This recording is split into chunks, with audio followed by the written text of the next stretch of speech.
Alright, we're live.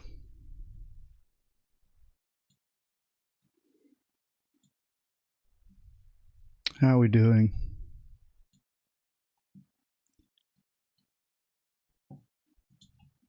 We've got Wasim Imam joining us at 5 o'clock. An hour and 20 minutes. Let me set an alarm so that I don't miss the boat on that call. I may have done this already, actually. We've got a couple of things I thought we'd look at before that.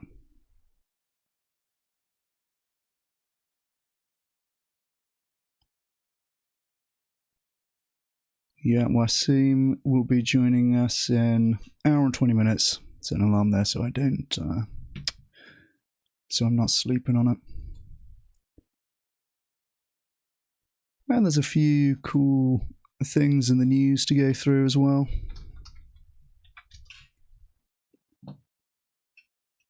So that Russell Brand was on Piers Morgan's show, and I guess they spoke very briefly about Russell Brand's ex-vegan status. So I thought we'd have a little look at that. Hopefully don't get copyright struck for that. I know that I fell afoul on that Jubilee stream. Hey Tone, how's it going?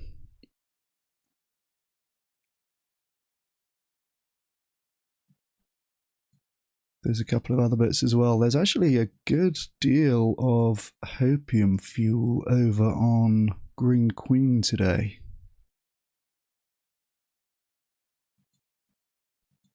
So that's pretty cool. We'll take a look at some of that. As well as a sporting controversy in the vegan world. We don't have too many of them.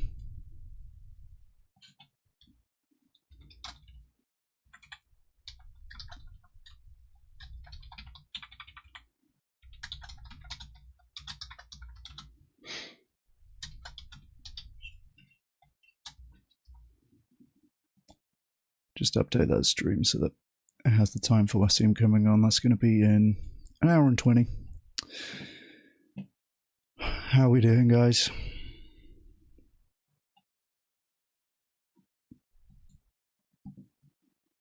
Let's start here. This is a game that I was at on Saturday. Forest Green Rovers, the UK's only vegan football team. All vegan food at the ground. All vegan team. Vegan owner Dale Vince, who founded Ecotricity and now is the owner of the UK's first fully vegan football club.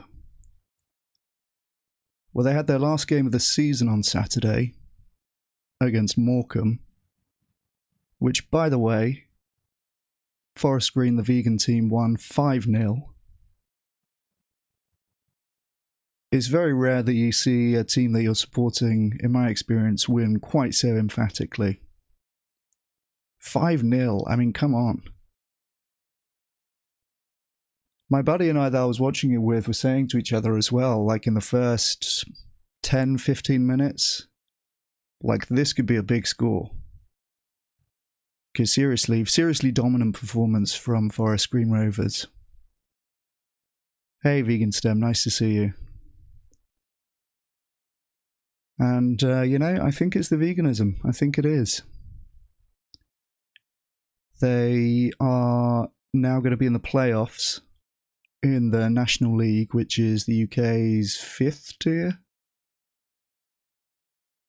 And confusingly for non-football fans, if they win that, they'll go up to League 2, which is, of course, the 4th tier. So there you go. That's how that works if you're not a UK football fan. But there's been a big controversy after the game, after it's been alleged that an away fan, a Morecambe fan, was ejected from the ground for eating a bacon sandwich at the all-vegan club Forest Green Rovers. The club has denied it. But I thought that's a good bit of sports news. You know, we don't get to do that much sports news on the vegan channels. So let's have a look. Vegan Club Forest Green released statement after rumours fan ejected for eating bacon butty. I mean, based if true. Morecambe, by the way, hilariously, frequently come to Forest Green games dressed as butchers. Morecambe fans, Forest Green. It's got to come up on images, right? Oh, Oldham fans, this says. Alright, well, there you go. My bad, that was fake news. There was Oldham fans, not Morecambe fans. Here's the alleged incident I see. Solicitor / Morecambe fan removed for sneaking bacon butty into Forest Green Rovers. Let's have a look. So creative, I know, right? Very cool and funny from them. But this is a different team, alright, so fake news from me already. Let's have a look. Forest Green Rovers have hit back at claims that a Morecambe supporter was kicked out of their stadium for munching on a bacon sandwich during Saturday's match. The National League club, famous for being the world's first fully vegan football team since receiving Vegan Society certification in 2017, released a statement they cheekily titled Bacon Buttygate to set the record straight. Wow, I said the UK's first fully vegan football team. It's actually the world's first. There you go. This is quite a weird coincidence in many ways that this is near where I live. So I've been to like 3 Forest Green games at this point.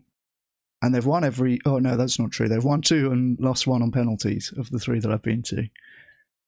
But very, you know, inspiring club. They have great food there. They have great vegan food there. I had a nice corn pie at half-time on Saturday.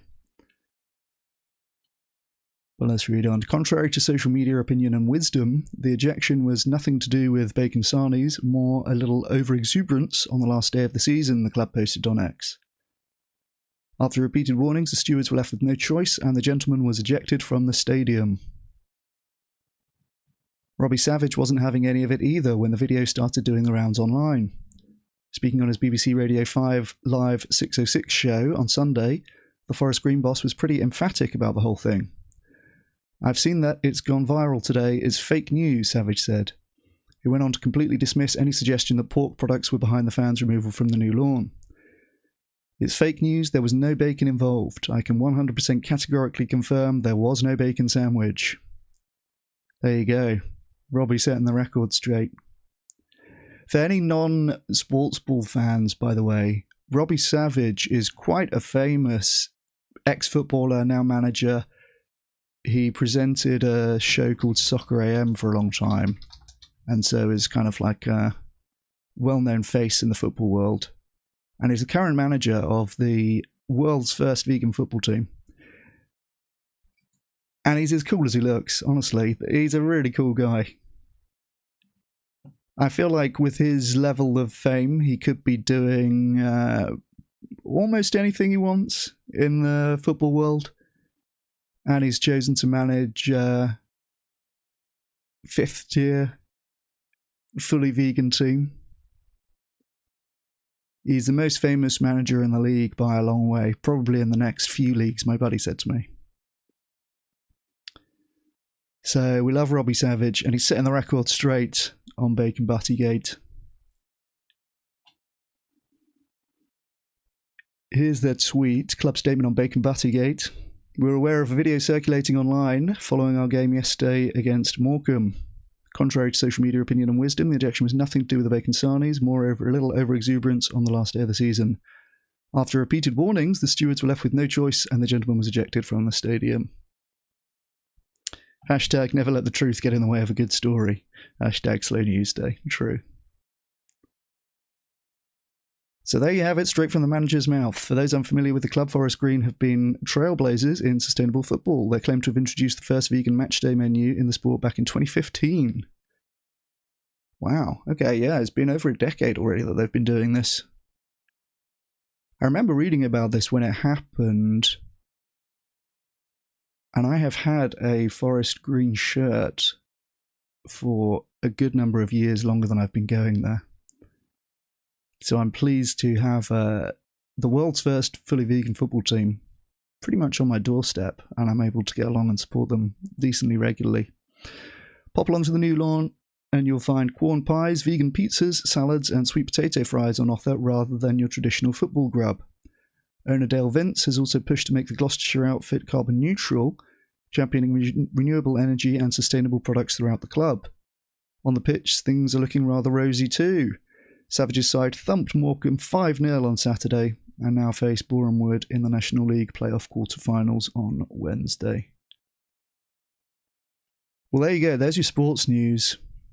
I know that many of my viewers have been hankering for more sports content on the channel. So there you go.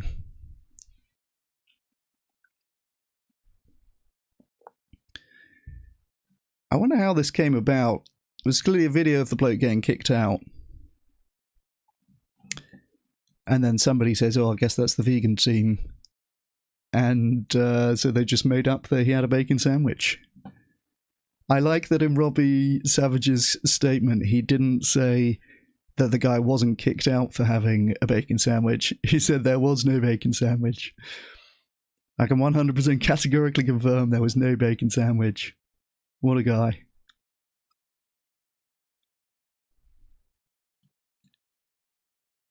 Good for him. We like Robbie Savage. He's a good lad. He really makes an effort to go and sort of shake hands with everyone on the opposing team as well, when he shook hands with everyone on the bench after the game, which you don't have to do at all. Like, that's really going above and beyond, but he knows he's, famous for the level, and everyone's, oh my God, it's Robbie Savage, you know? So, very cool guy.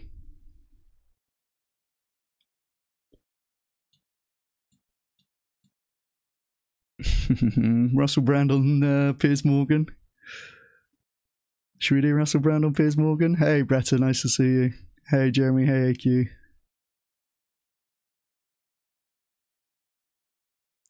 Let's do it. We'll do a couple more articles first, I think. We'll save the juicy stuff. I also don't know if that's going to nuke the stream because of copyright, so we'll see. We'll see how we get on there. Can I mirror this? That'd be good. I looked at this last time, I think, didn't I?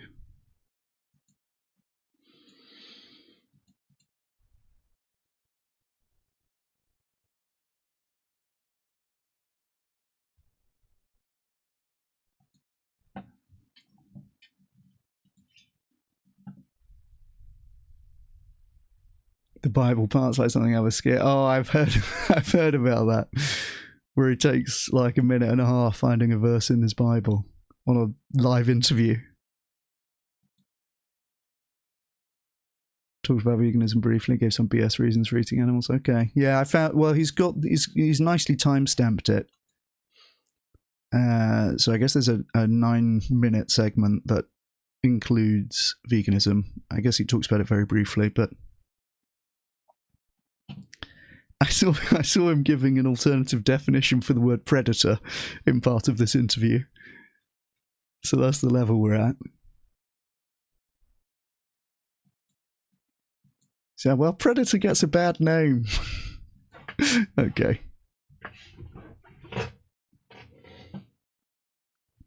Yeah, actually, I haven't seen the Bible bit. That seems worth a watch. Well, there's some good different flavours of hopium on Green Queen today, so have a look at this. UK supermarkets could earn billions by investing in plant-based proteins, shows analysis. Alright, we're here for it, we're here for it. I think this is about the abundance of brands in the plant-based meat space, which of course tend to be more expensive than, supermarket-owned brands. Private label brands make up 82% of processed meat sales in the UK, but only 15% of plant-based alternatives, and retailers risk losing out on billions if they don't promote protein diversification. So, to me, private label brands sounds like brands, but they're using that here to mean supermarket own brand. That sounds to me like it's talking about brands, but there you go. Hey, Savvy Keeps, how you going? Nice to see you. British supermarkets could stand to gain billions, make progress on their climate targets, and address the country's fibre deficiency by championing plant-based proteins, shows a new report. Analysis by Systemic and ProVeg International reveals the share of protein sales from plant-based food in the UK is set to double from 14% in 2025 to 29% in 2040. But retailers are lagging. Research suggests that supermarkets' own label brands account for 85% of all processed meat sales, but this drops to just 15% of sales of plant-based meat and seafood, and only 2% for tofu and derivatives. Wow, only 2% for tofu, really? I feel like we buy Sainsbury's tofu. We do also buy Tofu Co, though, so that is, there you go, that is private brand. Private. Well, let's use private label means supermarket labels here, right? So let's try and be consistent. I'll try and not mix that up.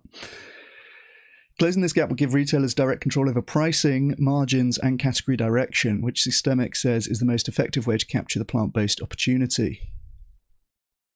The current protein model is exposed on cost, volatility, emissions, and health. Are retailers ready to treat plant-based protein as a core business rather than a peripheral experimentation? Systemic co-founder and managing director Jeremy Oppenheim wrote in a LinkedIn post. Surprised I missed that. You know I love the din. Let's give this guy a follow. Here's the king sliding in.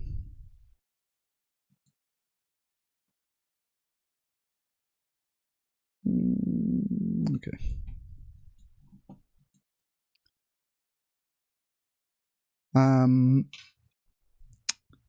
Yeah, I mean, the big thing here is going to be cost, right? So the private label, which means the supermarket owned brands, is 82% for processed meat, 69% for processed seafood, nice. Only 30% for shelf-stable legumes. That kind of surprises me. Who's buying branded legumes? Are there even... I couldn't tell you any legume brands, to be honest. There's that Bold Bean Co., which has started sort of branding beans, but I understood that that was a bit of a novel thing. Only 2% for tofu and derivatives. That really surprises me. Because you definitely do have supermarket brand tofus on offer in all the major supermarkets that I can think of. But they're only making up 2% of the actual sales. And then only 15% meat and seafood alternatives. Yeah, I mean, I can believe that. Most of the plant-based meat section is brands, right? It's, in the UK, the big ones are Quorn, This, and Linda McCartney. I would say the big three. Branded are sometimes cheaper. Oh, is that so? For legumes, that is, vegan stem. Fair play. Bold beans are the best. Alright, we got some bold beans fans in. Nice, nice. I respect it. I think it was Oppenheimer the other day who was telling me this isn't steak is cheaper than the equivalent beef steak. Is that right? This fillet steak is £31, or £32 basically per kilo. Let's do fillet steak, beef. Tesco beef fillet steak, here we go. Yeah, okay, that's quite a bit more expensive. £48 a kilo. Versus 32. That's 50% more expensive. That's wild.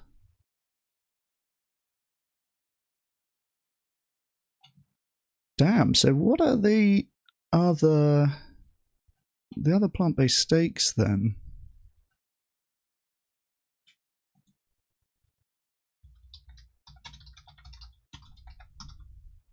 So, let's get all these on different tabs so I can keep them. Whoop. Juicy marble steak. Compared to other types like ribeye, it's at least on par with the cheapest. Yeah, I mean, compared to like fillet for fillet, the beef is 50% more expensive per kilo, which is huge. And then what's this? This says fillet as well, and that's £36 per kilo. So that's similar. It's a little bit more expensive than this one. What else have we got? Sirloin steak is a little bit cheaper. Ribeye steak is about the same for the plant as the plant-based ones. But damn, they're really getting there, hey. The price parity thing is going to be huge. I've tried this isn't steak, it's not quite as strong as Juicy Marbles, better texture. Okay, fair. I haven't tried it yet, actually, I have to get on that. I do like this a lot. But I haven't had their steak yet. What's the other one I'm thinking of? Redefined meat. Do they have that in Tesco? Redefine meat. I guess they don't have it in Tesco.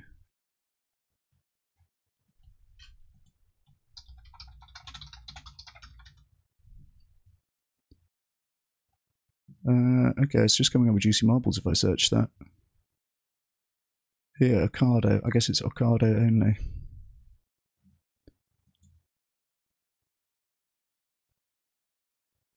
Okay, oh, that's mince, that's mince. Redefine meat steak. I'm not actually seeing the steak. Oh, there it is. Okay, so that one's £40 per kilo on Ocado. This is 35 per kilo, this is 32 per kilo. And the beef fillet steak is 48 per kilo.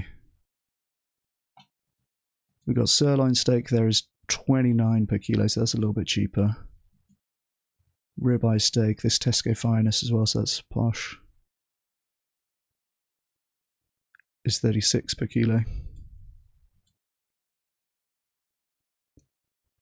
But to be fair, I think that the valid, look at that, if you get the finest fillet steak, that's £56 per kilo. It's like almost double the plant-based ones. Beef is cooked. I think beef's going to be the first to go, you know.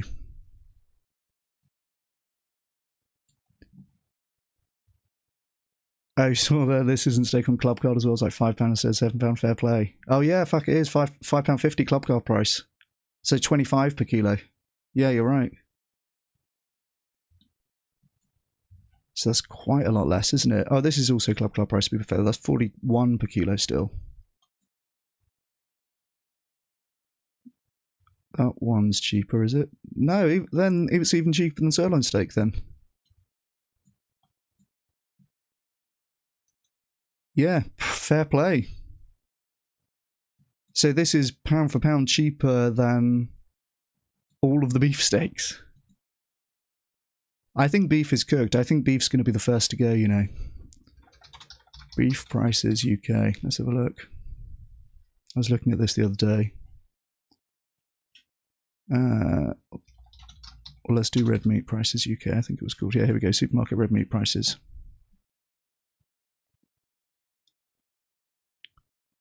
Look at that.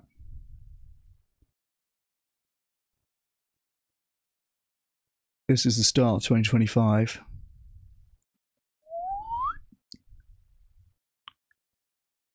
It's a massive shot up in the first half of 2025. That's huge. And then here is 26. Some of them come down a little bit. They're pretty much flat.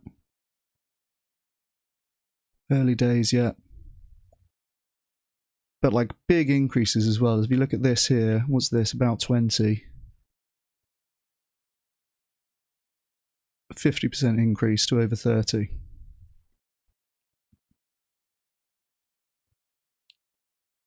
And then likewise fillet steak 34 here. Gets to almost 50.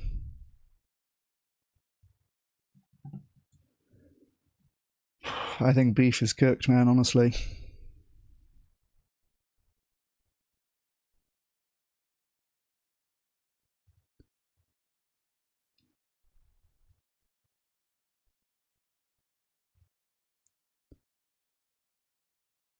Vivera steak, yeah, Vivera steak's based. I actually haven't seen Vivera steak for a little while.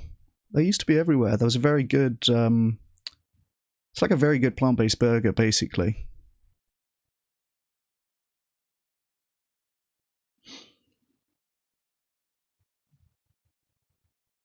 I've been eating dried bulgogi slices made from oats and soya, which I actually ordered 3 enormous bags. How'd you manage that, Jeremy?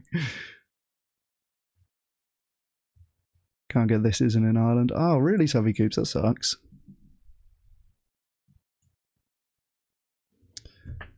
Well, there you go. Some of those are getting down below price parity already. And is there a Tesco plant-based steak?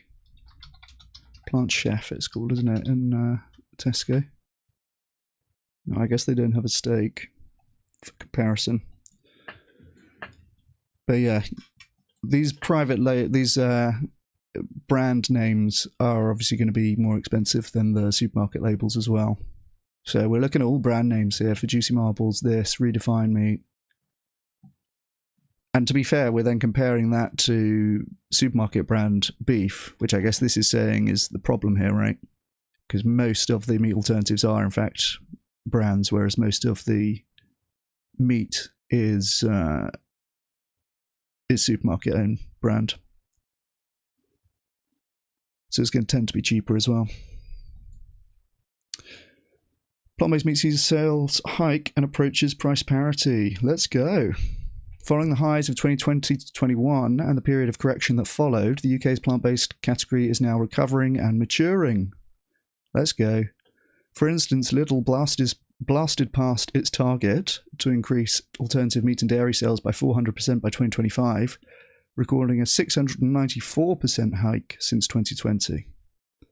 And Tesco reported that the sector was back in growth, with sales of vegan mince up by nearly 25% and whole food proteins by 12%. Yeah, this is actually the one where we've seen the prices go in favour of plant-based products most decisively and for the longest time. So we've seen that plant-based mince has been cheaper than beef mince for at least a year, I want to say, maybe even 2 years, which is a good sort of reference category for beef, I guess you could say.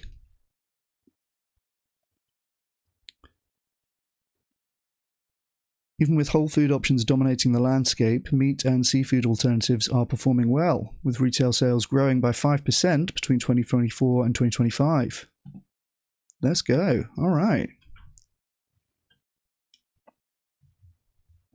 The vegan market's expected growth until 2040 will primarily be driven by both sets of proteins, meat analogues and legumes. The former are set to approach price parity with processed meat by 2028. Some products reached that mark last year. And private label expansion represents the largest commercial opportunity here. Price parity with processed meat by 2028. It is already there. They do say, to be fair, some products reached that mark by last year, but it is increasingly already there, as we're seeing. Ah, yes, this is that Green Alliance report that we've looked at before. So it really is getting there. The prices are getting in line and the demand is going to follow. This is going to be huge, by the way, for animals. This is, I think, going to be probably the main driving force that really hits animal product demand in the next few years.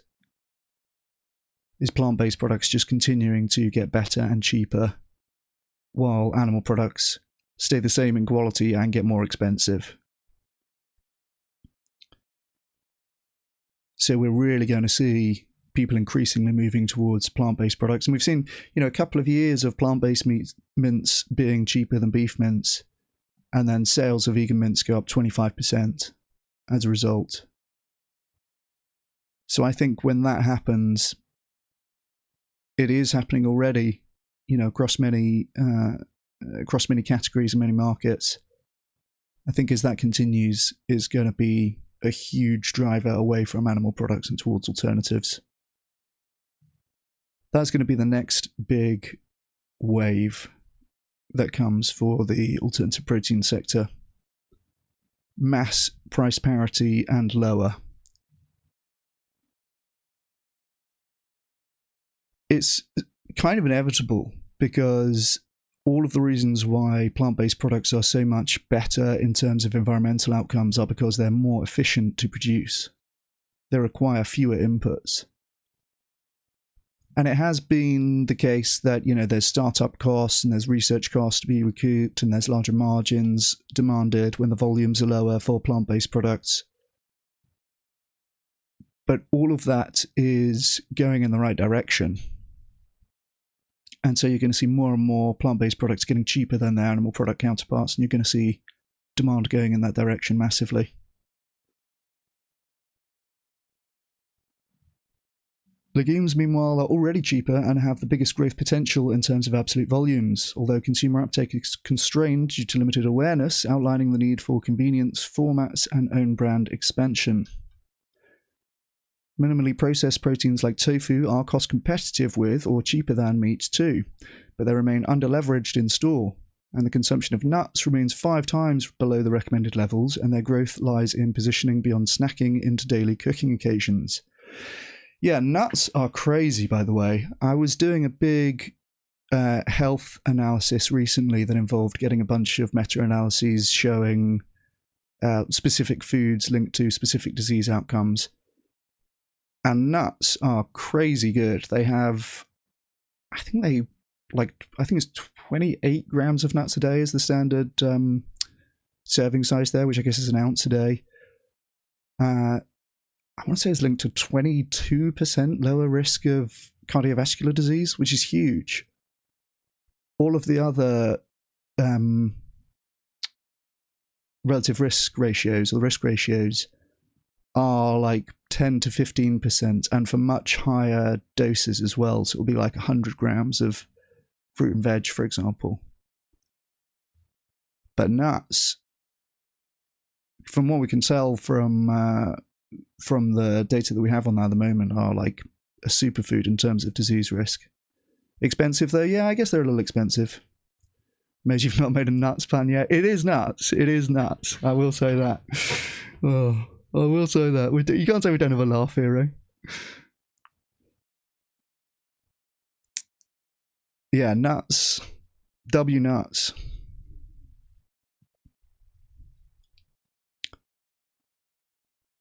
Plant-based proteins cost less per kilogram, so revenue per unit is lower than the animal-based equivalent. Eh? Oh, they're talking about nuts and tofu, are they? However, they also carry higher and more stable margins than meat and seafood, strengthening overall profitability, the report states. Interesting. Higher, more stable margins. So higher margins, yes, certainly, which I've understood is due to lower volume demand. You have to have higher margins in order to justify the shelf space, basically. And more stable margins, yeah, I mean, there's all the stuff at the moment about the Iran war causing shortages of CO2 gas, so they're not going to be able to slaughter the pigs and the chickens. So it's like there could be a shorter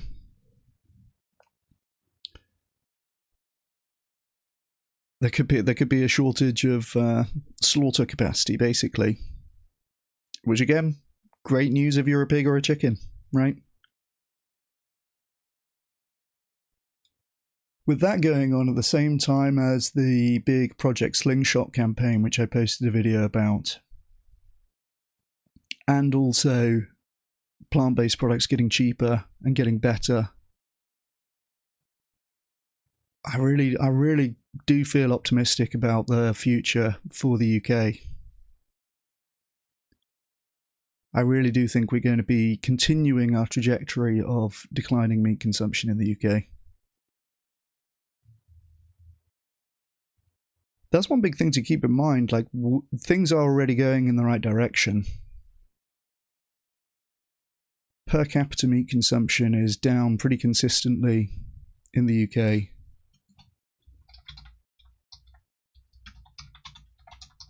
I've showed this before.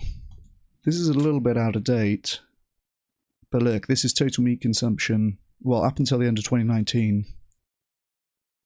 I looked at this data set again more recently, and they've changed the way that they measure this. I guess this is from the National Diet and Nutrition Survey in the UK. They've changed the way that this is measured, so it's not super reliable to carry on this trend. But I think there's now been 2 or 3 years under the new system, and that is still showing a continuing decline in per capita meat consumption. So this is good news. This is good news in the UK, and that trend's continuing. Under a business as usual scenario, plant-based food sales are forecast to grow by 38% over the next decade and a half, totaling £2.7 billion. But if supermarkets take charge of the protein diversification front, they could double this value, crossing £5.5 billion by 2040. Okay. So projected 38, but it could go... Is this compared to this? Yeah, I guess it is. 105% higher than this, so that'd be some percentage higher than that. So this is if they start doing... Well, take charge on the protein diversification front. All right, I guess they're going to get into what exactly that means, but one of the things is going to be more supermarket-owned brands, plant-based meat. You guys read Plantalique? Plantalique, these nuts. Nice. All right. Is that real? Plantalique. Is that a real brand or no? No, it's not. All right, you guys good. You guys good. You guys good. Plantalique. That's good.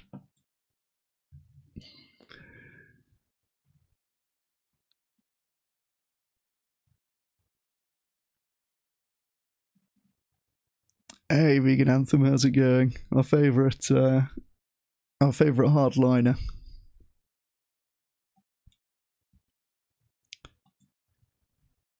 How retailers can seize the plant-based opportunity. The benefits for plant-rich transition aren't just financial. Systemics analysis shows that protein diversification could reduce greenhouse gas emissions by 16%, land use by 14%, and water consumption by 13%, proving to be a key lever in retailers' Scope 3 emissions targets. Nice. Those are kind of modest percentages, in my opinion. I guess this is assuming that there's not 100% transition towards plant-based proteins. Because when you compare like for like, just like beef versus plant-based products, for example, it's like 90% reductions in these metrics: greenhouse gas emissions, land use, water use. So I guess that they are assuming, you know, this won't be 100% transition, and then these figures are X% of those numbers, right?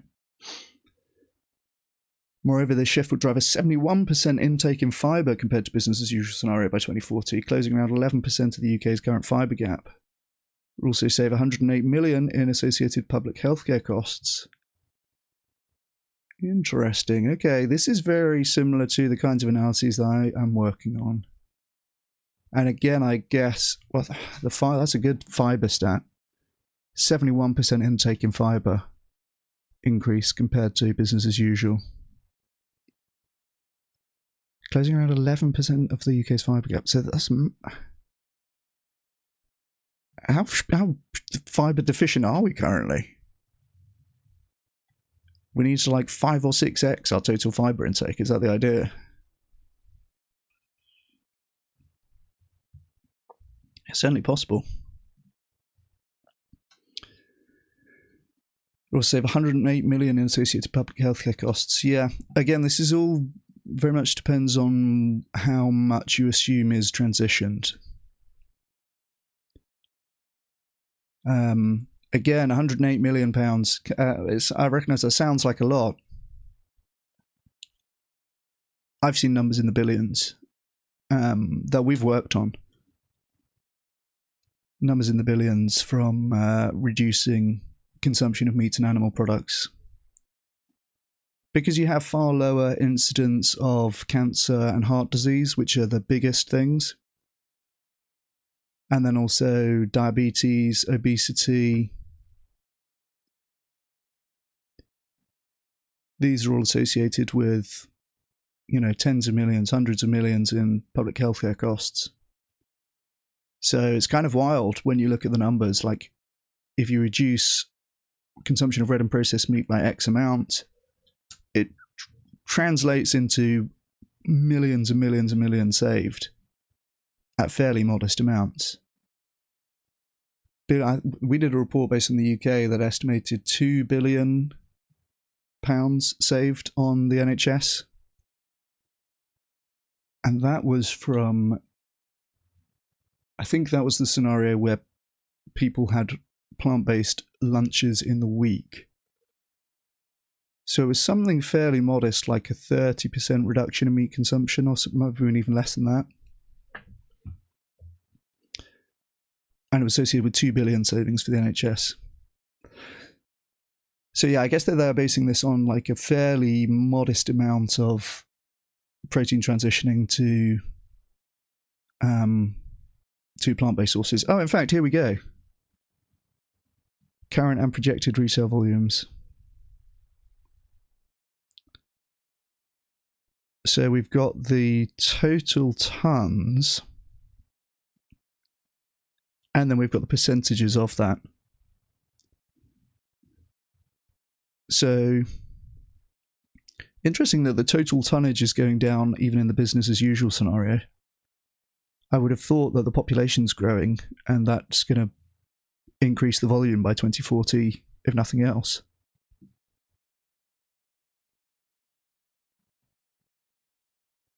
Is the population? I assume the population's growing. And the percentage of meat showing a modest decline from 74 to 73%. Now, this doesn't look like loads, but think about how many thousands of animals this is representing. So 74%, let's do the maths on that.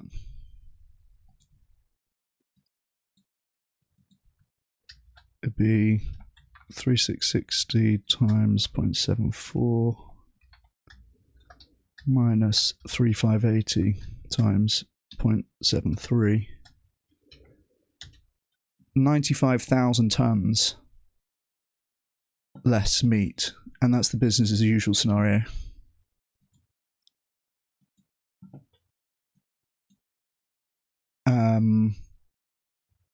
I won't try and calculate on the fly how many animals that is,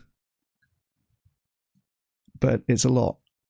Okay, we're already talking millions of animals there. So let's then do the ambitious scenario, 525 times 62%, 522,000 tons. So we could be talking about 500,000 tons less meat by 2040. That is some pretty big dubs. Bear in mind this number could be going up, right? I would have expected at least the business as usual scenario to be going up. Looks like here they've just assumed, oh well, they're assuming actually a decent growth in meat analog still in business as usual, but then they can more than double that in the ambitious scenario here.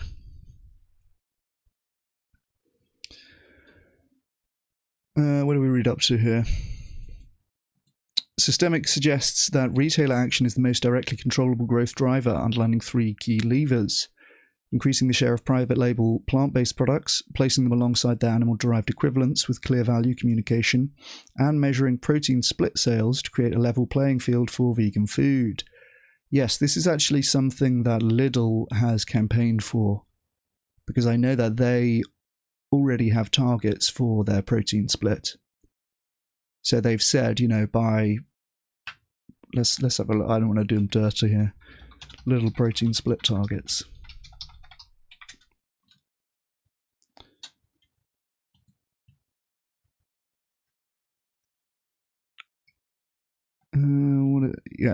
Our goal is by 2030 to have 25% of the protein going through our tills with tonnage coming from plant-based sources versus animal-based protein. We're currently at 18%, up from 14% when we set the target. So that's going well for Lidl. They have a target of 25% by 2030. And here's the key thing, right? This is one we're saying about institutional change. Hey, Po, how's it going?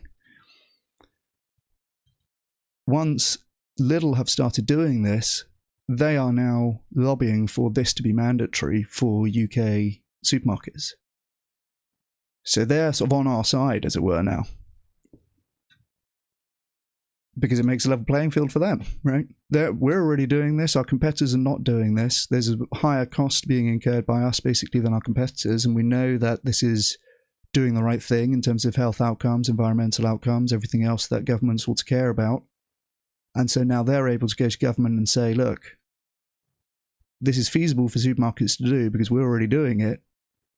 And it should be mandatory for others to do it as well. So now you have a fairly big supermarket campaigning for that to be a requirement on other supermarkets, which is great news for us.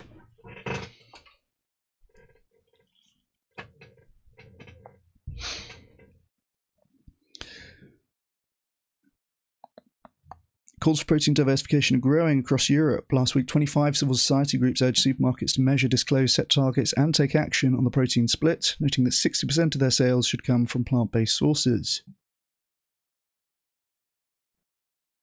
Okay, well, that's kind of an ambitious target, I guess. We saw the 25% goal for Lidl there. And it looks like these are coming to a little over 25%, maybe 30% in the ambitious scenario here. But maybe this is over a longer time scale, that they're looking for a 60% target.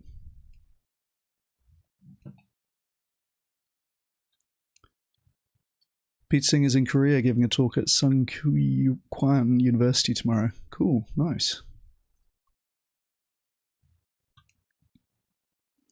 How about increased protein fortification of products that don't fit into this protein category yet they seem to be using here? Yeah, that's an interesting thought, Jeremy. You do see a lot of that around now, right? Protein crisps and protein cereal and all the rest of it. You do see a lot of that around.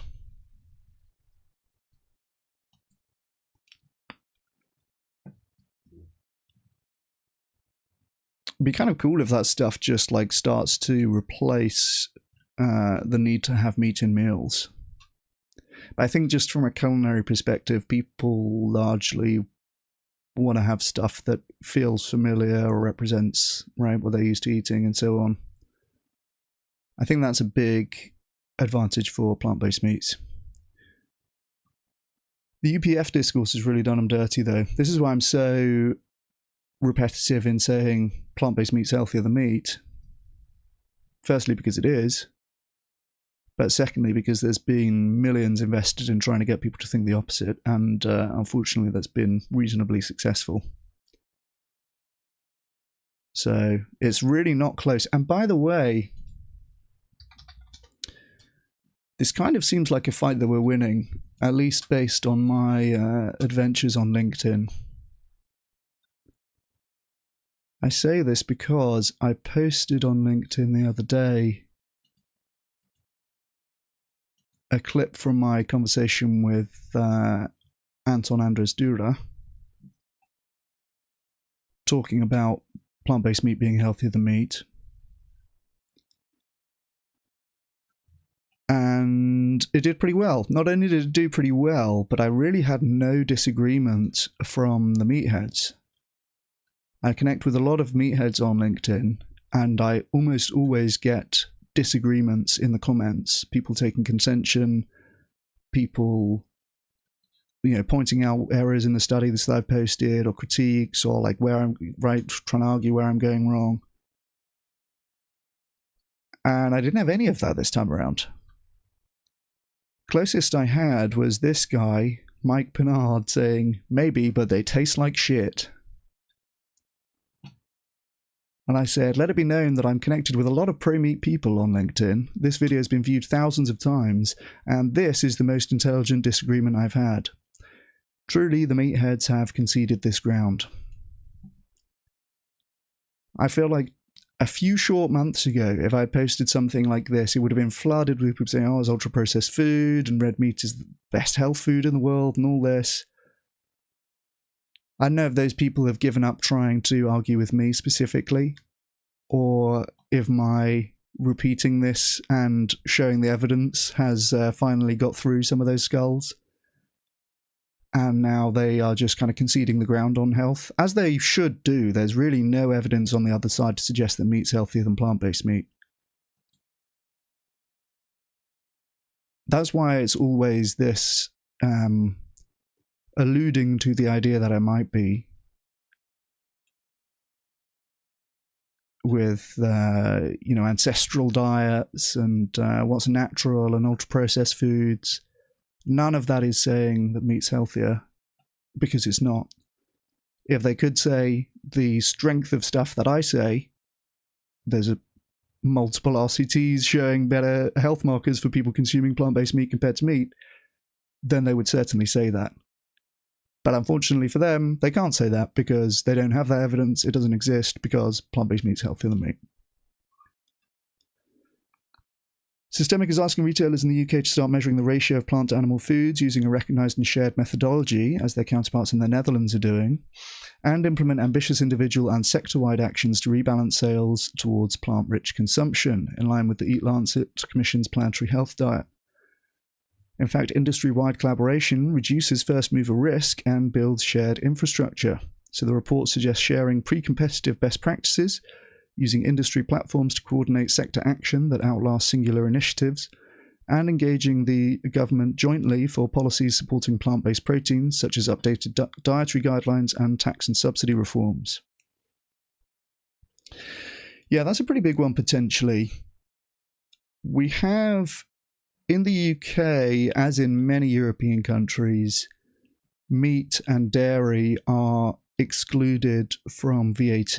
Many European countries, they'll have like a reduced VAT rate that applies to essential goods, quote unquote. And in the UK, they are VAT exempt. So there's no VAT charged on meat, on dairy, on eggs. Now, there's not explicit exemptions for plant-based products in those categories. Though it does seem to be the case, I used to talk about this a lot more, but it seems to be the case that a lot of those products are exempt from VAT anyway. I think by their membership in other categories, like prepared foods or something like that, is also VAT exempt. So I definitely have had plant-based meat products where VAT is charged, and this is shown on a receipt. But for the most part, it seems not to be. But yeah, dietary guidelines, I think, is a big one. We have, what's it called? Eat Well, the Eat Well Guide. That's the UK dietary guidelines. Which does already recommend, limits on red and processed meat in particular. And gives fairly sensible recommendations all around, to be fair. But there could be more explicit inclusion of plant-based products in the Eat Well Guide. Meat and dairy alternatives, particularly fortified versions. I'm writing about this at the moment as well, so I'm very I know all the health rating systems and all the rest of it. All the caveats, all the fortifications. commercial case for protein diversification is stronger than most British retailers currently recognise, said Brian Shaw, Senior Director at Systemic. We have heard from multiple British retailers that there is no climate action without protein diversification, and our analysis validates that. For retailers serious about reaching net zero, rebalancing their protein portfolio is one of the most powerful levers available. Well, there you go. We like this. We like this. More supermarket brand plant-based meats, I think, is a good shout here. Bringing down the price of that category compared to meat products. I mean, the brands are doing well. They're good. But price is a big factor. As we've seen, the plant-based steaks are pretty much cheaper than the beef steaks. We're looking at this.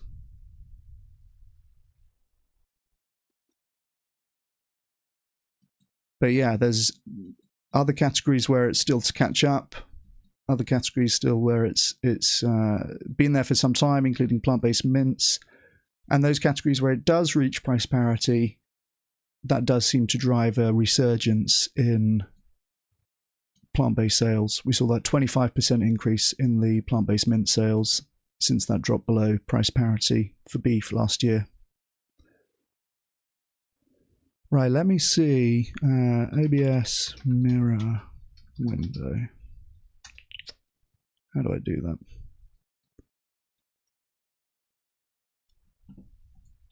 Because I want to have a look at this Russell Brand thing before 5 o'clock.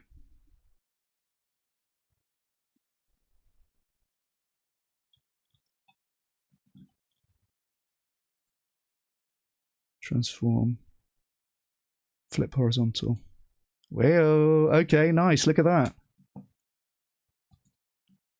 Good. Okay, that was fairly painless. So hopefully this stops this from being content ID'd. Let's see if that works. I might do a little I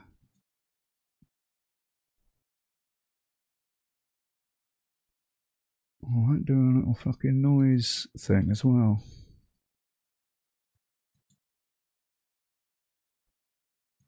Because it might audio ID.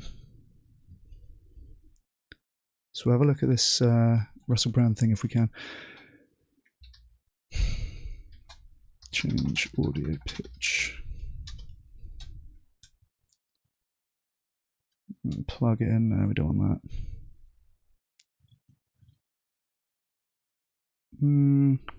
Alright, okay, I guess I'm just going to wing it here.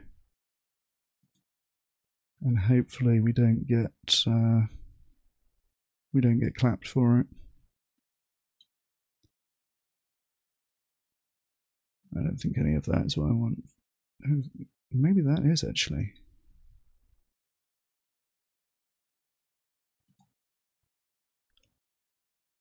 Oh, I do have it. How have I already got that? That's banging. Alright, let's try that. Oh no, I don't. Okay. Alright, never mind. Right, let's try watching this. This is mirrored so that hopefully it doesn't get content ID'd, but it might steal from the audio. Get ready to post Fs in the chat if that happens, and I will shut it down and we can restart. Because we've got Wasim joining us in 20 minutes. Hey Tristan, how's it going? You're in floating watermark. Oh, that's a good idea. I wonder if that would... do you reckon that'd stop it? Probably would, hey? Right, well, good luck.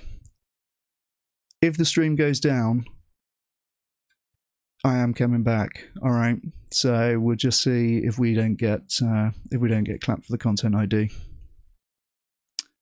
Right, good luck. As we get more and more access to information that is not filtered, even though I recognise we get a lot of untrue and unhelpful information. I'm really trying my best not to contribute to that, even by being boring. The needle of public opinion, and I think in this instance correctly, is becoming deeply sceptical and cynical about what we're told by the BBC, what we're told by the New York Times, what we're being told even by prominent influencers like you, and in some cases, which is driven a lot by social media, I think. I think that AIification of everything and AI videos and everything like that, where you're not going to be able to actually tell what's real even if you see a video of it, is going to make these institutional gatekeepers of information more important, right? Because your reputation doesn't, like 5 years ago, your reputation for accuracy or truth telling didn't really matter at all. If you've got a video of something, you've got a video of it. It happened. Whereas now, if you've got a video of something, there's still not proof that it actually happened. So, there's a brief, 15, 20 years that we're driving towards everyone is the media now, and everyone's got phones and can, record whatever happens and so on. And now kind of AI video is undoing that, for better or worse. And it's going to make it important again that, this is a video that's been posted and verified by the BBC or the New York Times or whoever else. So I think that is kind of going back in the other direction, which I think is probably a good thing. On balance.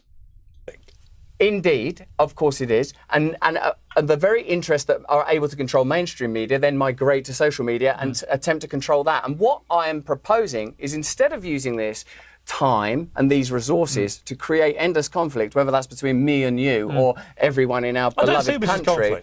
I know that, yeah. So do I. I'm just playing along. I see this. It's a conversation. I like debate. So do I. But even with people, if you say things I don't agree with, fine. All right. Well, then, if it's a debate, we live in a democracy. All right. Let's have a debate. Punched him. They're sitting weirdly close, aren't they? Like, why are they sitting as if they're co-presenting a news show right here? I feel like they're normally not sat right on top of each other like this. But if we are going to have a debate, can we do something where I would really benefit from your skill set? Let's do that. But let me just finish this point. The technology exists now for this constant babble of conflict to be resolved because people could have more control over their own communities just with the following of a few basic principles: that food should be grown as locally as possible to where it will be consumed. People in a community should have the maximum control possible over decisions that affect them, whether that's migration or whether or not there's a hostel in Epping.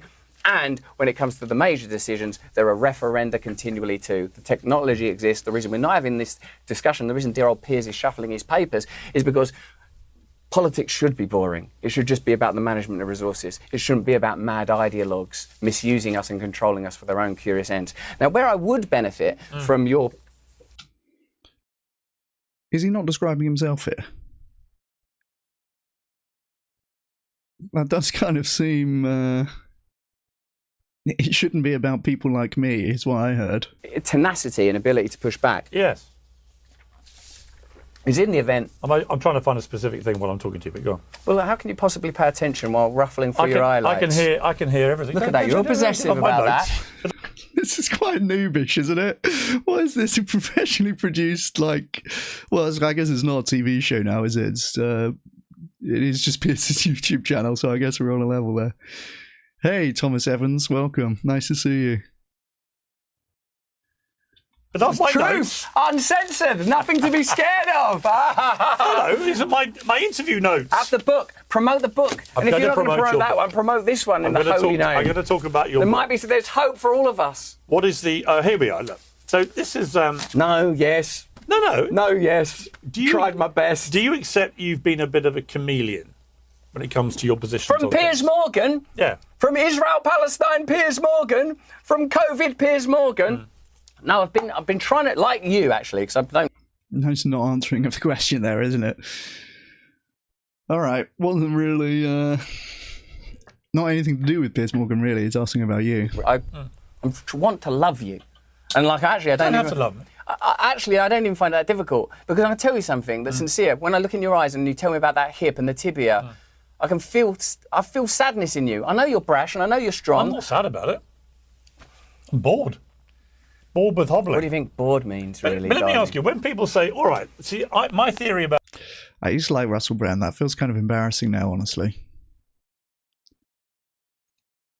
Ooh, he's very cringe, isn't he, really? about you is you have an addictive personality. There's no doubt. But hold on, I'm going to stop you even there because Oh yeah, Bear Grylls told me to be slow and calm. Right. So be slow and calm. But addictive doesn't. Let me ask you then. So That seems like good advice for him. It's so much.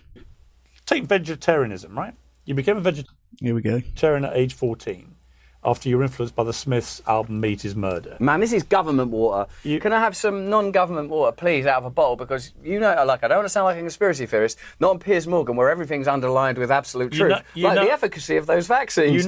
Could I get water that's not directly from God, he's a lot, isn't he? Like, he's trying to ask you about vegetarianism here. He's doing a whole thing about government water. Yeah, the fluoride in the water, that's the newest thing that the right-wing conspiracy nuts are concerned about. And it was there for the taking, really. I've thought about this maybe 10 years ago. Like, I wonder why no one seems to object to fluoride in the water. That seems like, obviously, it's a good thing. It's a public health measure. It stops people getting rotten teeth. But then, a few short years later, people are making a fuss about this. A lot of these things, by the way, are the ideas that you would want to spread if you were trying to collapse a society, basically. Right, like he's mentioning vaccine skepticism here. Again, the COVID vaccines were a complete victory and worked and reduced deaths. Like, you would be forgiven for believing that the exact opposite was true if you read online comments. And now these guys seem to just take it as a fact that, the vaccines were a scam, weren't they? It's like, well, no, actually, they weren't. Actually, the COVID vaccines were effective. I don't know how this is, like, taken hold so completely. It's been a conspiracy for years. Oh, fair play, okay. Yeah, I mean, like the fluoride thing, anything like that, fortified food, iodized salts, like anything like that. It's such bait for these kind of conspiracy types to go after and to make things contentious and make things difficult for the rest of the country, right? And that was a problem, that there's fluorine in the water and iodine in the salt. Which we don't even have iodized salt, but like if we did, that'd be the next thing they're worrying about. These kind of ideas are the things that you would want to spread if you're trying to fuck stuff up. Christie's watched Doctor Strangelove. Yeah, I've never seen that. I have to give that a whirl. Not to be difficult, someone. Eat Thank meat, you. right? Yes. So what happened there? What happened there was like my veganism was really motivated by not wanting to see animals. I really don't like the idea of animals suffering. And I think when everything changed in my life, with my boy and the allegations of rape and stuff. Here, gives a bottle with you, mate. I think, someone getting one? Love it. Thank you. When my boy was ill and the allegations happened, like everything sort of changed very, very. The allegations happened. It's very passive language, very removing of his own agency in that situation. When the allegations happened. Very quickly, and I was confronted with something like because it was in the news, so it was very sort of confrontational. And the significant thing is that I was brought to Christ in an involuntary instant. Coming to Christ was not it was not a process of inner philosophical debate. It was like being sort of smashed. And my wife's always eaten meat, she's an unbelievable, stable, beautiful, incredible person. She was going to come. She wanted to say hello to you. I wish she had in a way, because it would have anchored us. And instead, we was filming, and you got HS ticky-tocky trauma out of it, didn't you? But we're not like filming. I'm not trying to gotcha no one. He's meant to be answering a question about why he's no longer vegetarian. What is this? His brain's so chaotic. I don't need anything. I've got everything I need. Anyway, so like when I come to the Lord.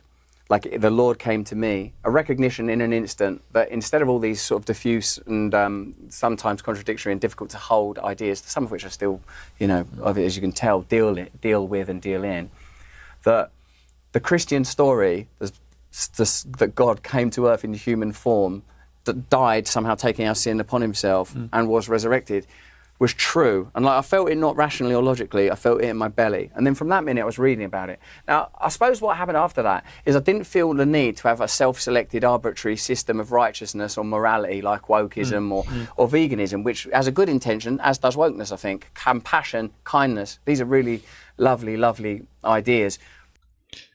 So I had a religious experience. It was not at all based in rationality or logic, and then I decided to stop trying to be moral. Okay.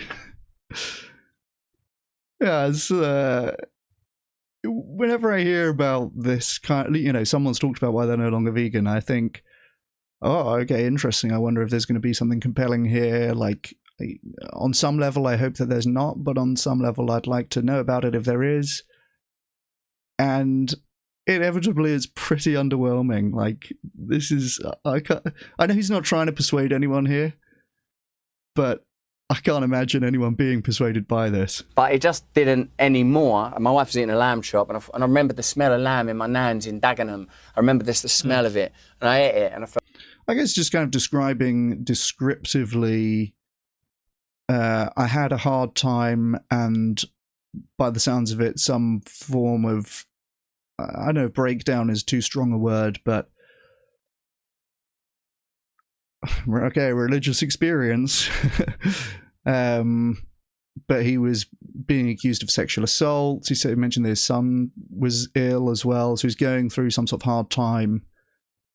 And then also his wife was eating meat, which presumably makes it more difficult to adhere. So descriptively, I guess this is how he got there.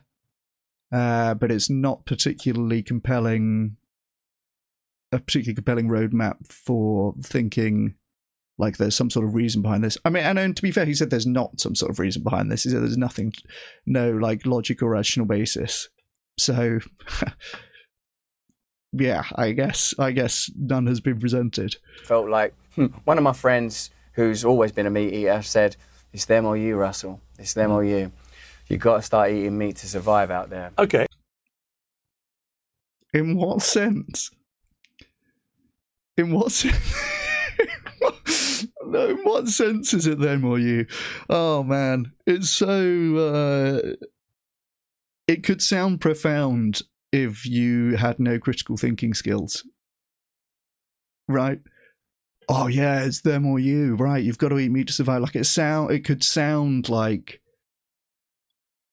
persuasive if you're a fucking idiot, basically. Pardon the ableism. Okay, so then this brings me to your political evolution. In 2014, you said Fox News was a fanatical terrorist propagandist organisation.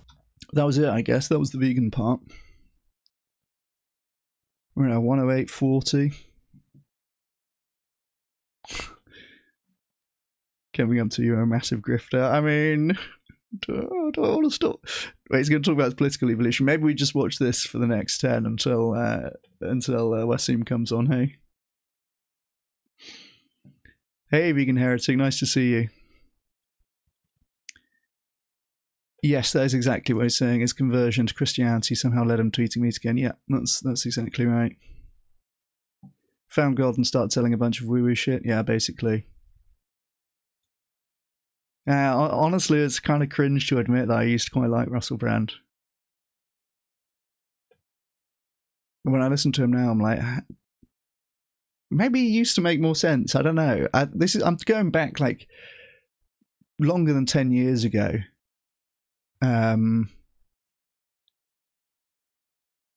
Did he used to make more sense, or was it always this empty? I don't know. Because the US Christian right easy targets to farm money from. Yeah, there's a bit of that as well, isn't there? Audience capture and that kind of branding. Trying to fit in with the right-wing carnivores. Yeah. Do you think that's what it was? I mean, it sounds like, if I'm taking his story at face value here, it's kind of like he had some sort of breakdown / pardon me. Goodness me, that was grim. I hate when streamers burp, sorry. I always try and mute, but that one slipped out. It sounds to me, if we're taking a story at face value, it sounds to me like he had some sort of breakdown / coming to Jesus moment, or as he said, Jesus came to him. That's got to be the most narcissistic phrasing, isn't it? Jesus had a come to Russell moment, actually. Yeah, and that, in his own words, there's no basis on logic or reason. And then some people around him, including his wife, were eating meat. But basically, he was accused of sexual assault. And that's interesting that he did timeline it that way as well. Because I heard some analysis at the time when those allegations would come to the surface, what was that, 2 or 3 years ago? That it's sort of a PR tactic in that situation to grift to the right and then say, oh, these allegations are just about cancelling me because of my newfound right-wing views. Which, that'd work pretty well, honestly. Like, I don't know, some people probably fell for that, I guess. But yeah.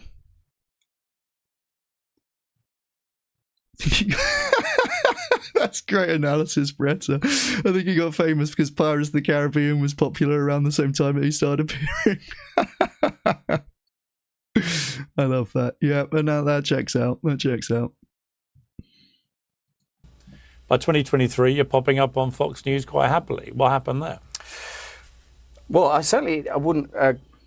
I wouldn't describe it as anything other than, what do I think about Fox News? What do I think about Fox News when I went on there with Tucker or Hannity? The point I said, say when I was on Bill Maher that time, and they were like, oh, MSNBC, like Fox is evil, but MSNBC is great. This is what it was. This is what it was. But get ready to listen. Like, if you come from a normal working class background and you sort of encounter the normal kind of tropes, then you get involved in the entertainment industry, there's a sort of eliding into champagne socialism, like that somehow your views of equality and fairness can fit in the opulence of Hollywood. Everyone does it. They're all doing it every day. That's the norm, isn't it? Right. And as I sort of started to experience the difference between not being poor and not being poor, I started to have a slightly different perspective. And as I looked at an institution like Fox, it was easy to vilify and make content out of, because you had Bill O'Reilly, you had obviously sort of deliberate and misleading reporting, so it was very easy to make jokes about it. But as the world got more complex, as the left sort of went a bit kind of crazy, I think, Piers, because I was online and reading this stuff, I understood that there was a different way of operating in those worlds. I still recognise who owns Fox and what Fox's primary intentions are and where Fox's funding comes from. But I feel like most people, that with that ultimate epitomising object of cultural controversy, Trump, it was kind of, oh, wow, this guy is going to somehow detonate. You were friends with him. You were a person that was affiliated with him. Yeah. I remember when I had some spat with him years ago and he said some rude stuff about me. Then I had the view that people from that cultural group had of Trump. Oh, I don't like this guy. And then I sort of saw his ability to kind of be searingly honest and funny and authentic. And now what I think about him is he's a person that's incapable of masking himself. So I, generally speaking, lost the comfort of categories of like left good, right bad, liberal good, libertarian bad. Climate change?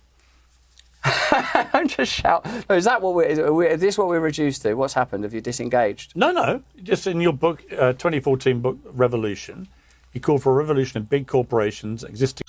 That felt like more pretty vague word salad there. I disagree with this analysis of Trump that he is like somehow sincere. I mean, in some sense, it's on the surface how bad he is. And in some sense, he is a bit too stupid to conceal it properly. But that's not to say that he's not bad. Or that he's even upfront about all the ways in which he is bad. I think that inability to mask it, as Russell's brand said here, can be given too much credit and sort of turned into, like, therefore he's honest. I think that's too much of a leap in my mind. But there you go. That was, in case you were worried that there would be a compelling reason for Russell Brand to have given up veganism, you can rest assured there was not. And it only took chief pro-vegan debater Piers Morgan to get that out of him. So there you go. Right. Let's flip this back. Hey, that worked. We didn't get yeeted. That's good. I'm going to do this. And I'm going to try...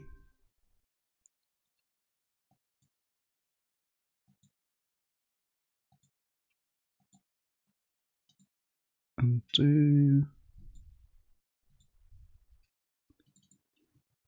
this. 100. Oh, whoops.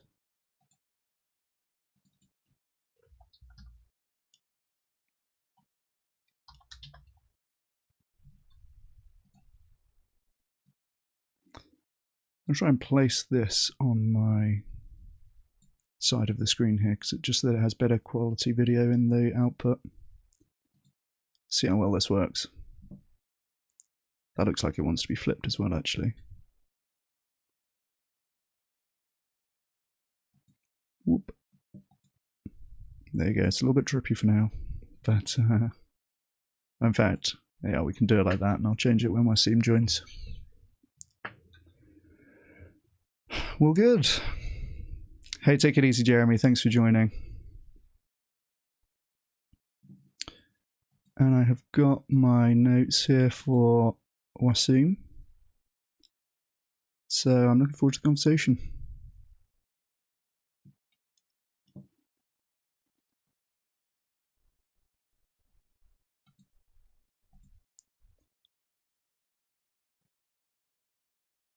Let me give him a message, in fact.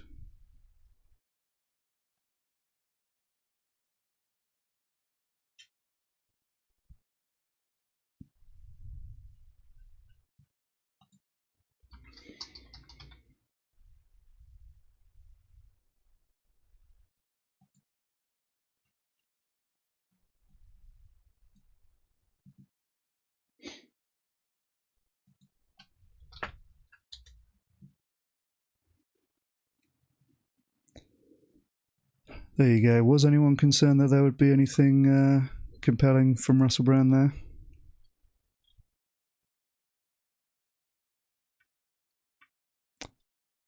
Ah, damn, okay. Wasim has actually cancelled on me. That's alright then. We carry on watching Russell Brand in that case, eh? Alright, let me switch this up then. Bring it back, bring it back.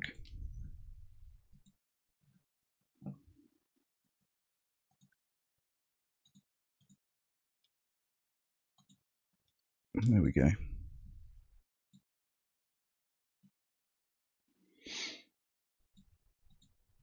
I'd better flip that back.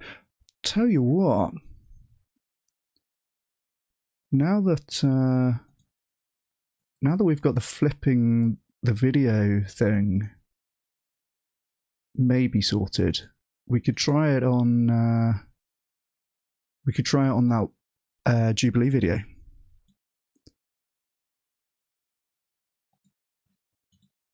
Should we try that? Let me change the stream info here, because otherwise people are coming in and it's the wrong info.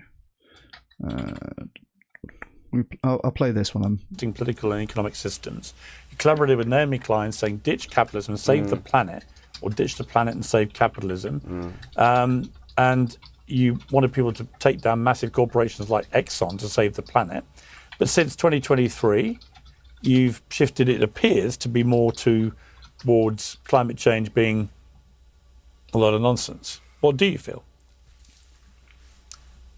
I no longer believe that the state in any form is capable of meaningfully and in good grace representing the will of the people. So any edict that comes out of there, be very sceptical, and in fact always investigate what the conclusions they draw are. For example, climate change, there's the example you've selected, just interrogate what their proposals are, look at the proposals coldly, and then consider, do you think this is because of climate change, or is it because they want to believe climate change is real? Ideas? I actually, similar to vaccines, I'm not trying to sit on the fence here, I would say, like, I don't know, because I don't think it's possible to know. I've heard that there are intergalactic influences on what's that brilliant man's name? Randall Carlson says like even sort of there can be influence in our environment that goes way beyond human causes. But in a way, what's important here is you can negate that entirely by saying, right, let's try it, shall we?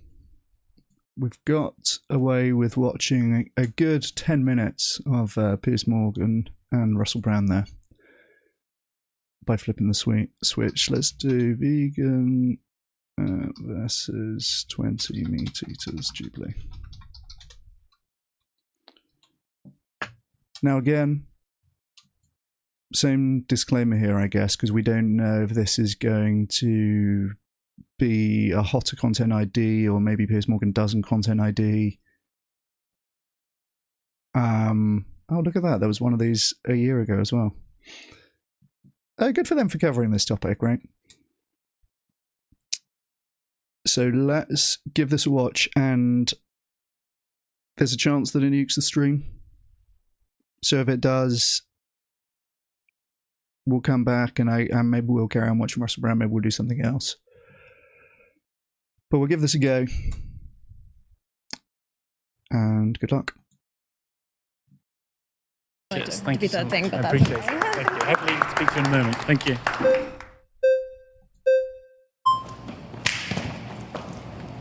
Hey, Hello, nice to meet you. what's your name, sorry? Daniela. Nice to meet you, Daniela. Jack. Yeah, so I first became vegetarian at 8 years old. I had wow. seen PETA videos online, and I told my At mom. 8 years old? Yes. That's bad parenting right there. That's horrific stuff. Yeah, I decided I didn't want to do it. And then at 16, I went vegan. Yeah, nice. And all whole foods plant-based vegan. So I wasn't having seed oil. Jack said, oh no. Wasn't having seed oil. Okay.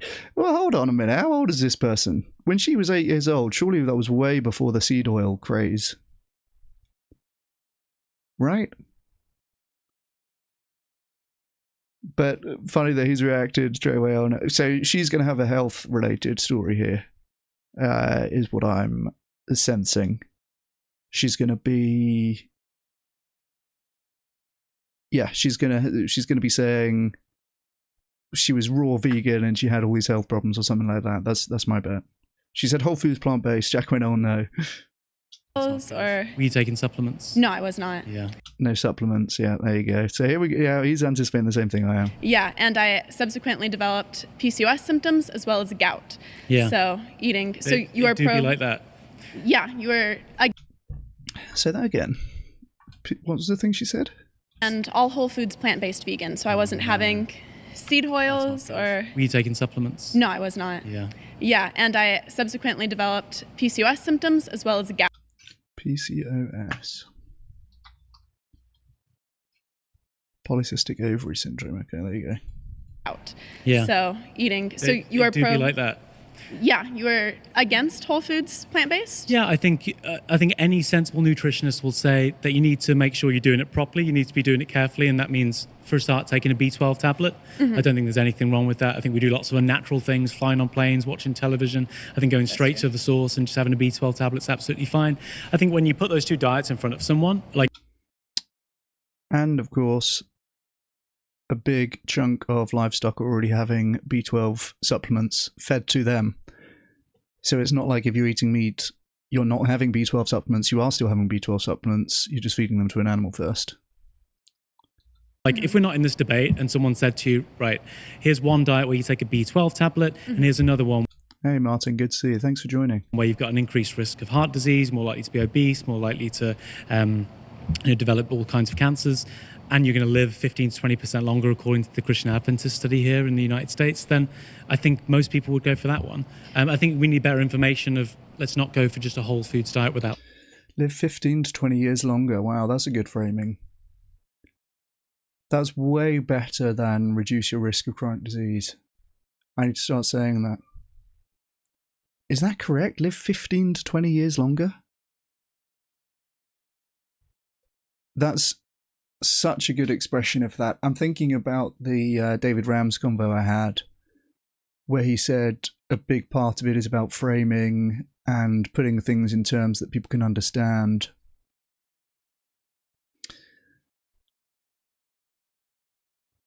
You can imagine living 15 to 20 years longer. You can think about what that means. You can understand it. It doesn't require, some sort of nutrition qualifications to decode what's being said. When we talk about reducing the risk of heart disease and cancer, which I feel like I've said that in the last couple of months more than I have in my whole prior life combined, it's a little bit abstract. Reducing the risk, like people somehow don't think they're going to get sick, but they do know they're going to die, if that makes sense. But live 15 to 20 years longer, that's so much easier to imagine, isn't it? They're so much easier to understand and seems more concrete than reduce your risk of getting these diseases, which you probably tacitly assume you'll never get. That's great. I'm gonna revise my framing of that one straight away. Good. Let's take some notes. About nutrition. Yeah, I will say, since I'm responding to your claim, I do agree with your claim. That was the biggest thing that bothered me about being a vegan or vegetarian. And people would always go and they'd say, "Oh, but what about bacon?" Come back. Come back to the light. Well, just take the B12 tablet and become vegan. But I'm not pro allopathic medicine. I don't think that these supplements are really beneficial. Of course they are. These allopathic. That's a new one on me. Allopathic. Allopathy is a biological phenomenon where an organism, typically a plant, produces biochemicals known as allelochemicals that influence the growth, survival, or reproduction of other organisms. So why? All right, this seems like woo. Allopathic. All right. big health studies show that 500,000 people, University of Oxford, 75,000 people, the Christian Adventist study. How is there a way to have veganism, though, without cities? I'm not pro-cities. Yeah, I'm not pro-cities. I think, you talk later. This guy has my reaction here. I'm not pro-cities. Like, okay, what is this meant to be? I'm not sure if this is even relevant here. Presumably it's about infrastructure, and so let's see where she's going with it. About factory farming, which is a product of the Industrial Revolution. That's not something I'm for in any regard. I think that's been very disastrous. I don't understand how veganism's linked to cities. Well, why wouldn't it be? If you need to have all of these supplements and you need to have all of this mass production. It's just one supplement. It's just a B12 supplement. Yeah, but you'd also need to And you can get that from nuts and stuff pause. too, right? Pause. You've been voted out by the majority. Please return to your seat. Yeah, well, welcome back to veganism. Oh, damn, I wish they'd let her go longer there. This is the problem with this format. I wish they had let her go longer there because God knows what she was going on about. It sounds like there's probably kind of a jumble of things in her head which are vaguely associated, and cities and supplements and factory farms are all in the jumble of like not natural or somehow bad. And there's not that much thought about their connection. But there you go. All right, everyone going to lean forward in their chairs now. Try and sprint to be the next one up.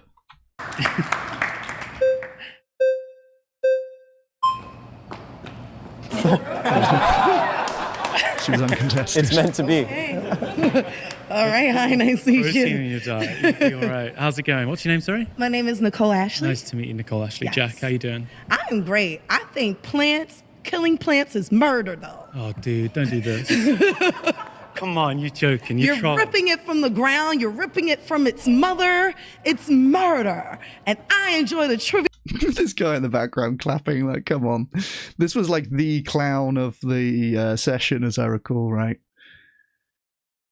The eating plants is murder lady. This was like the least good point maybe brought up throughout the whole thing. certainly this was the most clipped. How is this guy in the background like, finally someone said it? Trivial pleasure of doing what the lions, with the hyenas, with the tigers have done for history. So you think plants can feel pain? Yes, they can. So you want to reduce that pain? You know why? Do you want to Because I have an azalea, and when I don't give it enough light, that thing dies, so it feels it. Yeah, I think so plants have feelings Okay. too. Right. There's so not evidence that it feels anything. Do you think we should reduce the amount of pain that plants are experiencing? Yes, we should. Plants matter. Hashtag plants matter. Okay. So according to Hannah Ritchie 2022, you get a 75% reduction in all of the land that you need for farming. So if, given the fact you're getting 40 to 1 in your calories and 30 to 1 in your protein from plants to animals then slaughtered, you get a 75% decrease in the plants that you're going to kill This is how if you we've go been living vegan. for history. And So completely change your subject then. Okay, it's all about the plant suffering, the plant rights. We need to get less. Oh yeah, this guy in the background looking like fuck. I look like a moron now for supporting that point. It's all about the killing fewer plants. It's bad to kill plants, ripping plants from their mothers, blah blah blah. That was the line of argument. Very strong on it. Completely debunked immediately, and now moves seamlessly to something else. Jack's got his hand on his head. Look how embarrassed this guy in the background looks. He was like cheering and yeah, this woman's a truth sayer. And now he's like, oh shit, well I guess that was a shit point. Yeah, it was. It was. I have to say this. When Okay. I go and don't give my fern enough light, it feels. Okay? When Well, I don't give it What? She's going back again. She can't keep the track of what's going on in this conversation. any water, it feels. Right, two things. I'll let you do whatever that was. So you'll hear me out. The first thing to say is that we don't want to. In philosophy, we call it the principle of parsimony. That just basically means we don't want to attribute unnecessary attributes to something if we can explain it without positing it. What does that mean? Plants don't have central nervous systems, and their behavior can be explained without positing that they have minds that can experience pain, But they pleasure, still have happiness, and feelings. stuff. No, they don't. There's no Plant reason to think lives that. matter. No, they don't. They do. They don't. They do. The They second get thing- sunlight, photosynthesis. Just quickly. They No, because I don't want to do feel. the natural argument as well, and I want to get this one out of the way really quickly. I'll see if I can do it in 30 seconds, and I promise it'll be really quick. The argument they gave from nature is one of the biggest, one of the worst arguments for being an anti-vegan. And why? Because there are lots of things that are predisposed. Uh-oh, I'm getting a heads up. I'm about to get yeeted, aren't I? Oh boy. I don't know if the stream actually got interfered or cut at all there.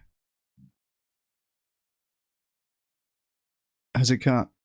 Ah, man. Oh, boy. Sam, I can't tell if you're saying I'm torturing you by cutting out or if you're saying I'm torturing you by making you watch this. Either could be true. Ah, that's annoying. I thought I was being very clever there. Maybe. Oh, we are still here. We are still here. I do have a warning on my OBS though, which is seeming to tell me that maybe it is going to eat me. Hey, Florist Scran, thank you very much. I appreciate that. Thank you for joining. Nothing's cutting out here. Okay, that's good. That's good. I've got a warning that's come off my OBS. I wonder. Didn't see it cut out? Alright, that's good. That's good. That's good. Let me see if I can do something to mess with the audio here. Because that must be what's getting us now.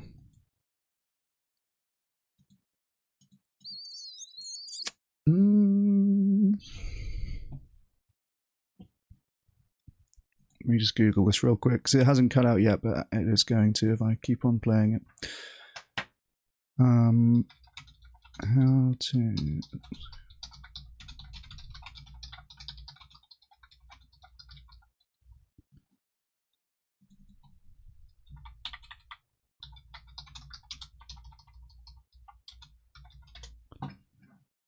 Maybe that means I'm not pausing enough, hey?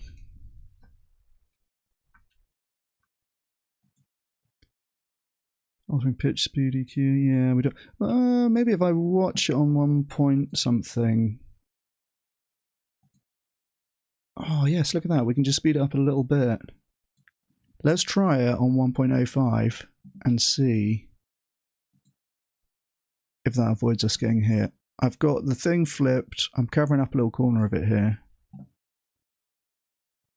I'm going to speed it up 5%. Maybe that'll stop the audio getting recognized. All right, good luck. Through our natures that we shouldn't follow, right? We're naturally predisposed towards war, lying, cheating, stealing. That's part of the Christian tradition. They think St. Augustine of Hippo. But what about to the caveman times? The caveman times, the cavemen lived. They lived off of eating meat. So what is the big deal? Well, I love me a juicy burger. And this is Matt acting IRL. See, I suspect somewhat deliberately is coming across quite ignorant and obnoxious.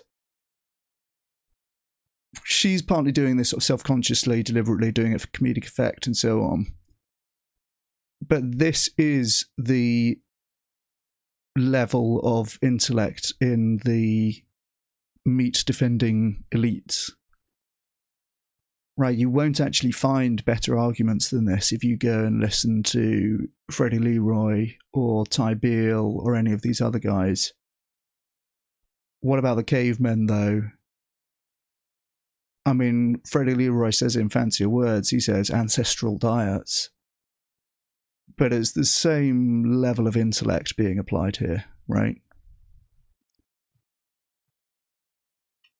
And yeah, Jack Symon's face kind of says it all here. This is not the intellectual debate they might have been hoping for. Ah, damn, okay, I'm getting another heads up warning on OBS here. It says, what does it say?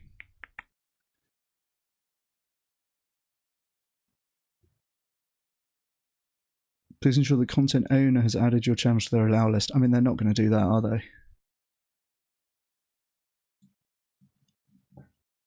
This is annoying because I know I should be allowed to stream this if I'm commenting on it and transforming it.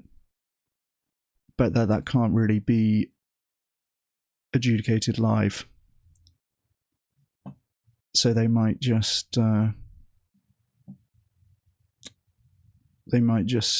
nuke the stream, which is not what we want. I don't think we're beating the content ID at the moment, lads. I just turned it up to 10% fast, 10% sped up. We've got it flipped. Anything else I can do to obscure the video a little bit?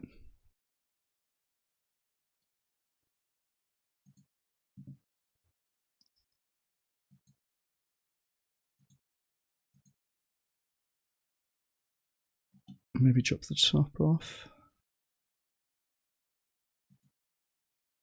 That's not what I want it to look like.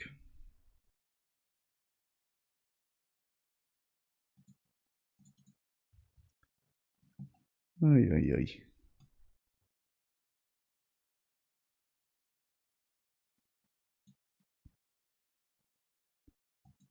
Let's try this. We'll get it going, lads. We'll get it going. Let's try 150 off the top there. Oh no, that's not quite enough. 200 off the top. 300 off the top. There you go. And we'll try 300 off the bottom as well. Let's see if this helps at all.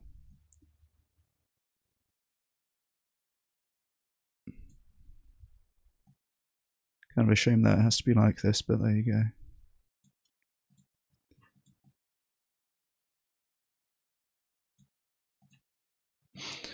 All right, let's see if this works. And if this doesn't work, we'll have to do something else. Which would be a great shame, because this will be good to watch. Let's see. Good luck. And why should I be denied that when you guys are murderers too? Ripping a poor plant from its mama, from the Mother Earth. Y'all should be ashamed of yourselves. Yeah, and we're out of time, baby. Let's do it. I'm glad you got your clip. Thank you. How infuriating that she got an applause. I guess the whole point of this is that everyone around the edge is on the same side, although she's definitely drawing some looks there. Yeah, I mean, I guess she's just doing it for comedic effect rather than trying to make serious arguments, and they vary in that respect.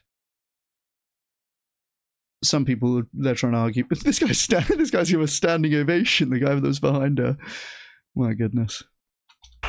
It's tax season, so people are thinking about money. Here's something most people don't think about until it's... Right, well, I'll tell you what, look, we're even watching the ads on the Jubilee channel. Okay, so that's how much we're not stealing this content. Too late. My wife and I, we now compete to see whose credit score is the highest. But I've definitely had my moments where I realized too late that I was paying more than I needed to based on my credit. Getting your credit over 600 could save you about $2,000 the next time you finance a car. With Kickoff, users with credit under 600 grow an average of 86 points just by paying on time. Their transparent, affordable plans start at just $5 per month. What I like about it is how it prioritizes building consistency. No credit check required, no hidden fees, and zero interest. You can sign up from your phone in just minutes. Start building credit with Kickoff now and get your first month for as little as $1. That's 80% off the normal price. Of course, no like warnings or anything when watching the ad, eh? When you go to getkickoff.com/surrounded today.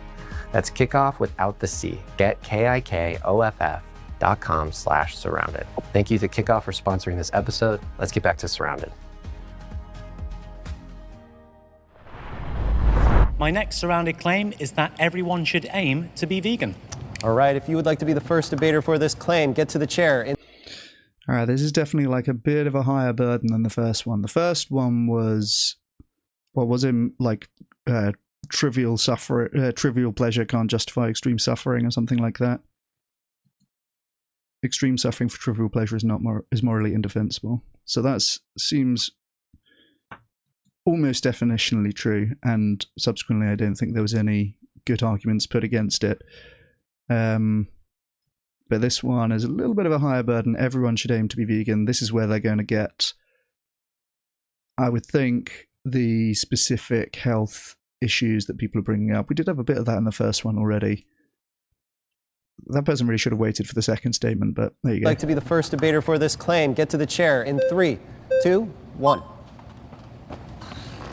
Hi. Hey, what's your name? Nathan. Nice to meet you, Nathan. Nice How to meet goes you it? as well. It goes pretty good. Yeah. So the claim everyone should aim to be vegan, you happy with it? No, and here's why. Oh. So I am a third year I like how he acts surprised. He knows they're there to disagree with him. med student, and so I'm going to be a physician, Lord willing, next year. So my goal is to take care of my patients. And I will actually come out and say that the vegan diet tends to be healthier. Absolutely. Great. I don't think there's much dispute over that. You can look at the evidence. It is healthier. There we go. However, Do you want some seats? however, the biggest Well, that's good. That's good. We've got a butt coming, but at least it's not contending the main point here, which is the vegan diets tend to be associated with better health outcomes. Which, as we've seen in a few debates that we've watched on the channel, is not necessarily you can't necessarily take for granted that MDs will know this or understand it. biggest thing with the vegan diet from a physician's perspective you have to think about is, and it's been mentioned a couple times, is the micronutrient deficiencies that you can have. B12. B12 is one of them. The tablet. So, damn. Okay, I'm getting content ID'd again. I think I'm going to have to give up on this, unfortunately. Otherwise, we are going to get taken down. That's so annoying. Maybe I should ask them to green list me or whatever, white list me. Because I'm not going to be able to watch this as is. Alright. You got me. You got me, content ID. I hope you're happy.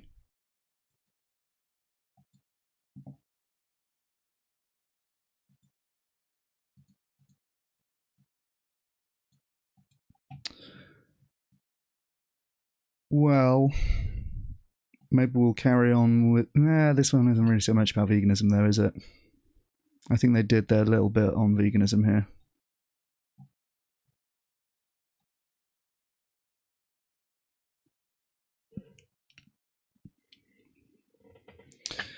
Oh, that's annoying. Maybe I'll have a little look for other content that we could watch, though.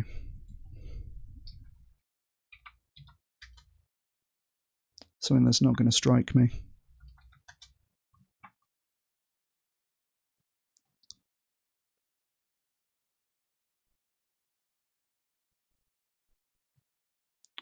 Now let's take a look at the new video on Project Slingshot. The whole thrust of public relations in the livestock industry is to dress up what they're doing in bucolic pastoral imagery and create the impression of the cozy, the homespun, the local, to make it look as much like a children's storybook as they possibly can. There's something fundamentally wrong, and I think people must know that deep down.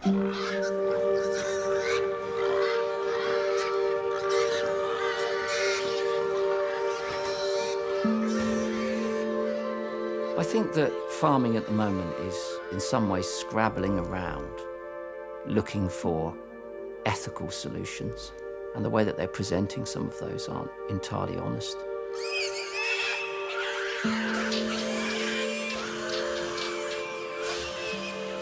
All the realities of this industry, the cruelty, the destruction, the economic realities of the industry, these are airbrushed. And it's surrounded by this massive cultural rampart which defends it from criticism. There's a real discrepancy between what people believe is taking place inside slaughterhouses and farms, but what actually is happening on the ground.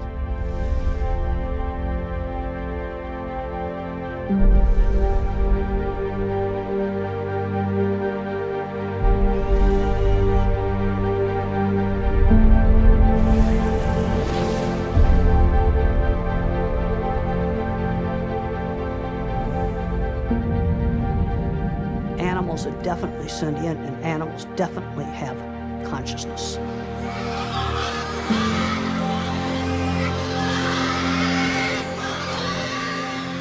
Pigs in groups are moved into gondolas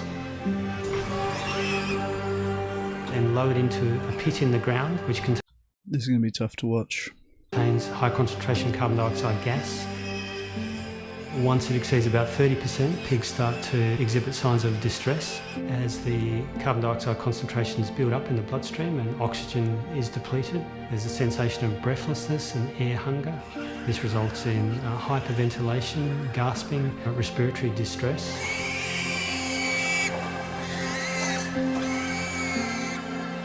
And neurologic dysfunction, they collapse and lose consciousness and die.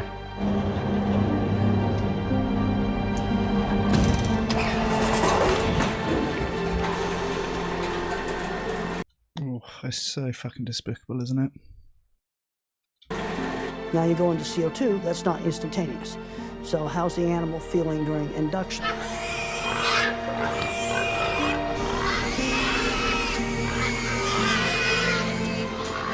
If you think about gassing pigs, for example, that's supposed to be a more humane way of doing it. It is not humane, and I've seen that happen, and it's disgusting. Just limbs being broken, thrashing around trying to get out. You know, it's seeing that was actually quite traumatic for me as well. I don't think anyone would watch that and say, "This is how I think we should kill animals." It's horrifying. It's a really terrible way to die. The process of gassing was a process that really pushes the limits of what could be legal in terms of a humane slaughter method. The agony they're experiencing here, it's like they're being boiled alive. You know, this is equivalent to being burned alive. There's no way out of the chamber. If the truth come out in a big way about this, I think it would completely shatter people's entire paradigm. I mean, they've been recorded to have broken legs trying to get out of those gas chambers because the gas is burning their lungs.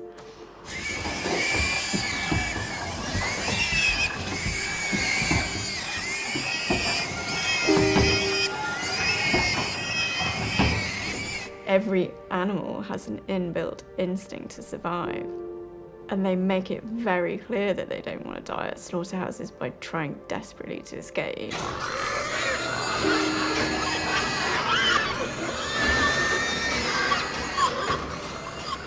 And the whole idea that you can have a cruelty-free animal agriculture is just nonsense. It doesn't stack up. Pork. British pork. We check how it's been farmed, transported, produced and packed. Red Tractor helps you buy responsibly produced food. I've worked with all the major meat companies. Well, you want to prevent them from suffering. You want to prevent animals from suffering. It's that simple. If the degrees of suffering that we in the UK inflict upon pigs, we inflicted upon dogs, all hell would let loose. People don't understand farming, so let's not give them a say. Meanwhile, being like, oh, we need to educate people about food, but the education that they would give them is not reality, because then nobody would buy the product. So we're living in this state of cognitive dissonance. Our minds being in... Oh, this is just grim to watch, isn't it? I don't really watch too much stuff like this, or share it or watch it on stream or anything. Well, look, you should share stuff like this. Important for non-vegans to watch this. I think once you're already vegan, you don't need to be traumatizing yourself too much with repeated exposure to stuff like this. But it is motivating as to why we do what we do. Giving more, sharing more, and doing more is a way to proactively have less of this going on. I think boycotting and dropping out and not supporting the system by being vegan is an important step, but it's so clear to me that it's not enough, and we need to be doing the most effective things that we can to have less of this happening. It's going to be a long battle and a long journey. And, you know, I prefer to focus on the hopium about plant-based meat prices going down and per capita meat consumption going down. But there's still a lot of this going on. And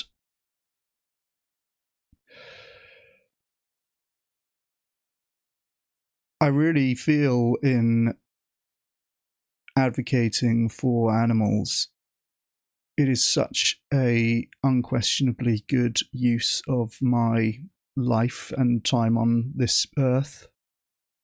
I don't think that I will ever come to regret having spent time and effort in this way. And I suspect that most people can't say that about most of the ways that they spend their time.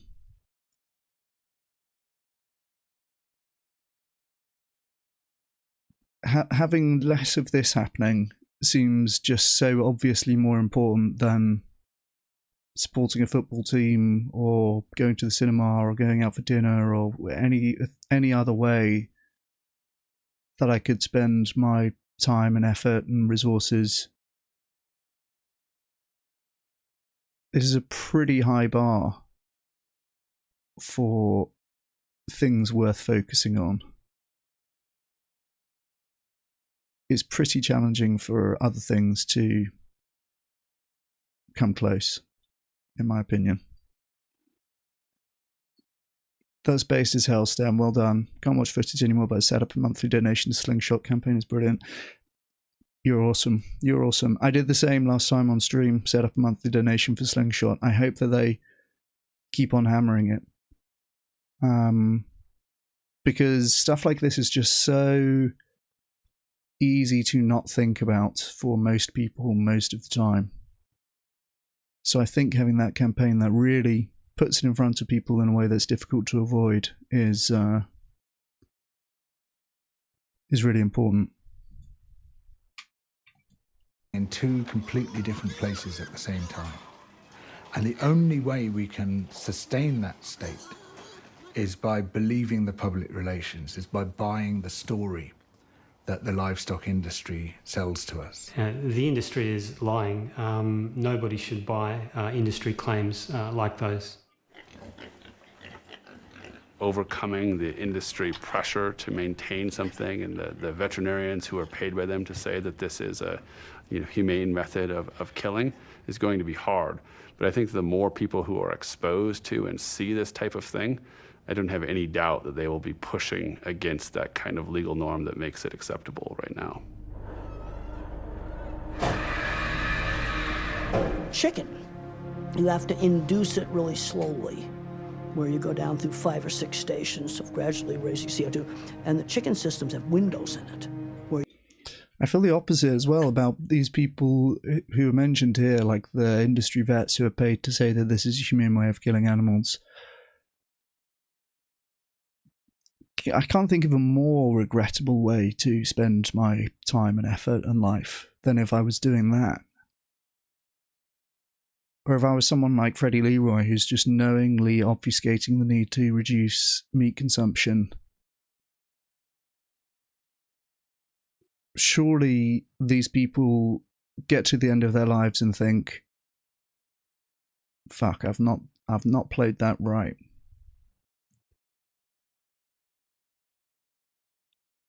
I can kind of understand for people working in slaughterhouses, for example, like that's nobody's first choice of a job. It's a pretty bottom tier job. There's incredibly high rates of depression, suicidality, incredibly high staff turnover from people leaving those jobs. Most of those people don't really have much of a choice. They could do some other minimum wage, bottom tier job. But if you're like an animal industry vet, or an academic, or a researcher, or a marketing person, or a PR person, and you've got some career capital and some experience and some qualifications that mean that you can, add real value for organizations, and you choose to spend your career ensuring that more slaughter happens, and you have performance targets and bonuses linked to your ability to increase the amount of slaughter happening,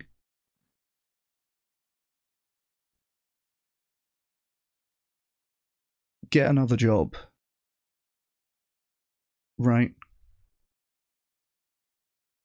That is not excusable. That is not a good use of a life. There absolutely are people who are just completely bad faith in promoting meat, obfuscating the need to reduce meat, saying that, like, putting a humane stamp on this kind of stuff.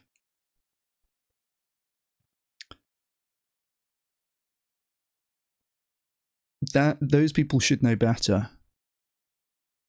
And I struggle not to conclude that they are bad people. Where you can watch. RSPCA assured laying hens come from all over the country, and they get gassed in this big CO2 pit. And what we found in the footage was just another horror story. All the RSPCA wanted to do when we released that footage is deny that the animals were feeling anything.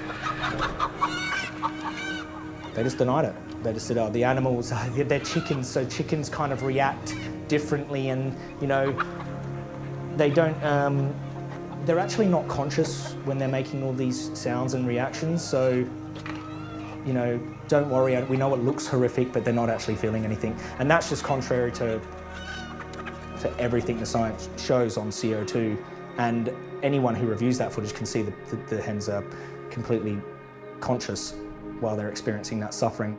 I don't think... Yeah, imagine that's your job, to go out and lie about this.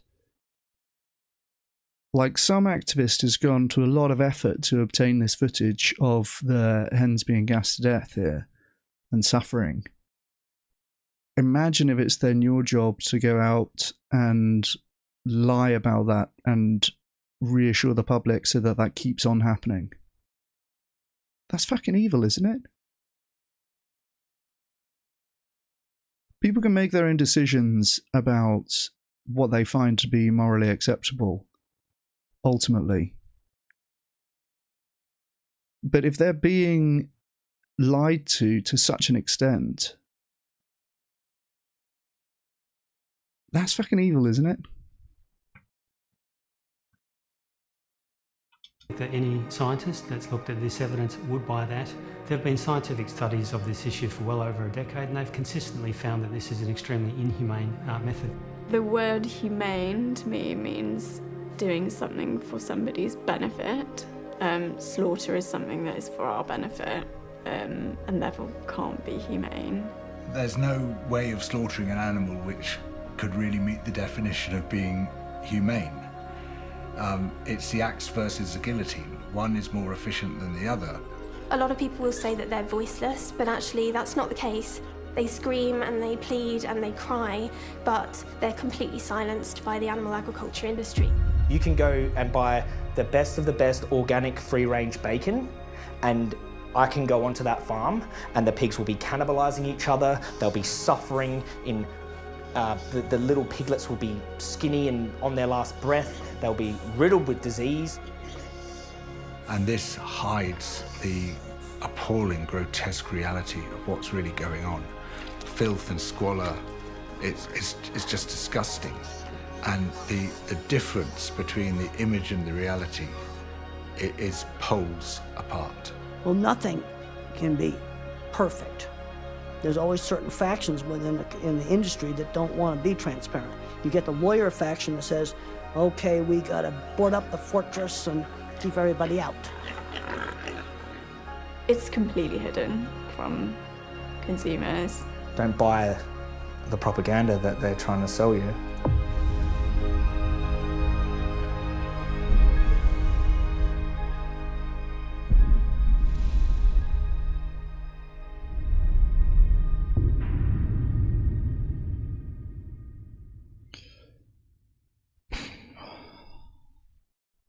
Right, let's give this a share, guys. I'm going to put the link in chat. Let's give this a share, hey?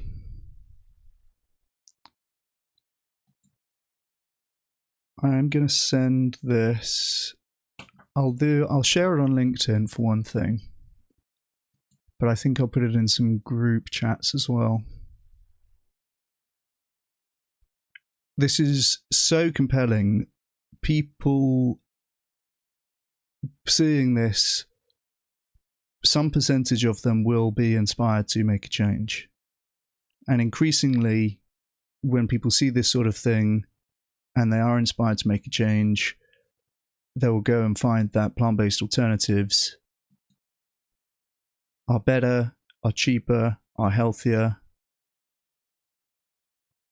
So the pull factors away from animal products are getting better and a stronger pull.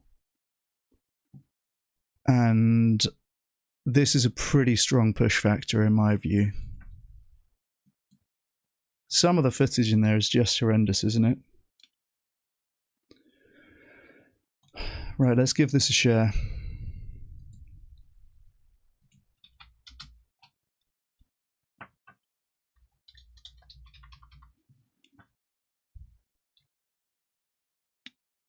Goodness me, I didn't even know what to say about this.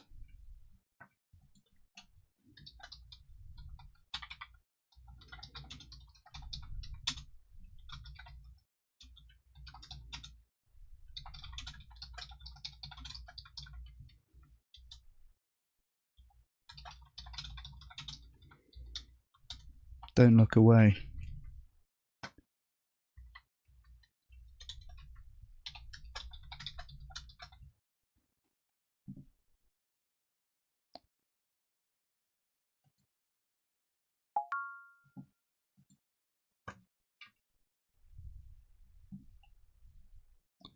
I think that's a pretty good message.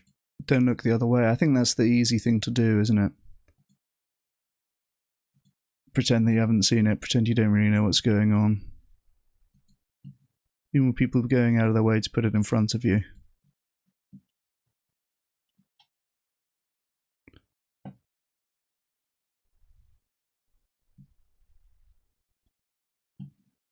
I'm going to blast this into a couple of group chats as well. Where shall I do it? Let's do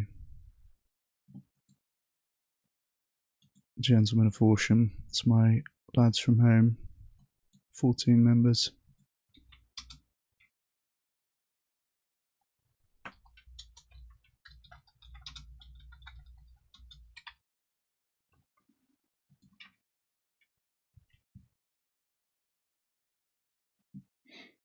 Where else can I put this?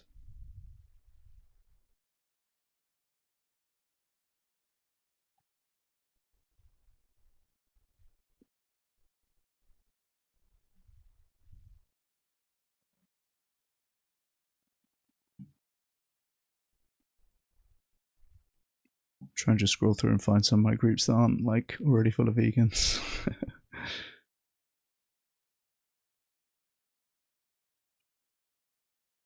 You go out on a bit of a limb when you do this, right? You can know that you're going to draw some eye rolls. You know that people won't appreciate having this put in front of them. But that's just far less important, isn't it? I can deal with eye rolls.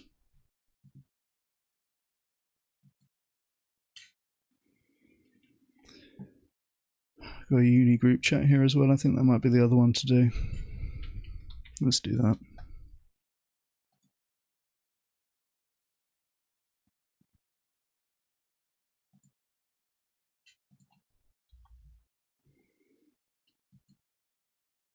Let's see if anyone responds to this or looks at it or watches it.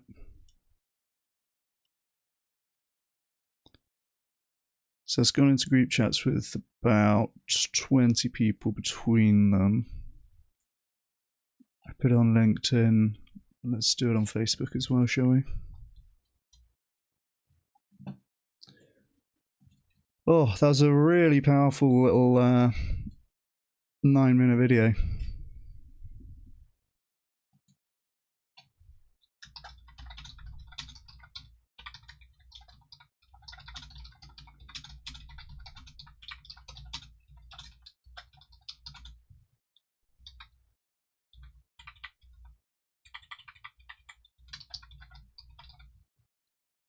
It's not coming up on my Facebook. Alright, fine. Let's do it like that. So let's post that, guys. I put a link in chat. I've shared it on 2 platforms and 2 group chats. I think that's really compelling stuff. And don't forget, like, some of our scarce resources as the animal movement have gone into making this. I think it's hitting all the right notes in terms of just the horrifying imagery that's very difficult to watch, and that's the point, interspersed with the expert commentary, the music. I think the production here is really, really good. So if you can share that around, I think that's a really useful thing to do.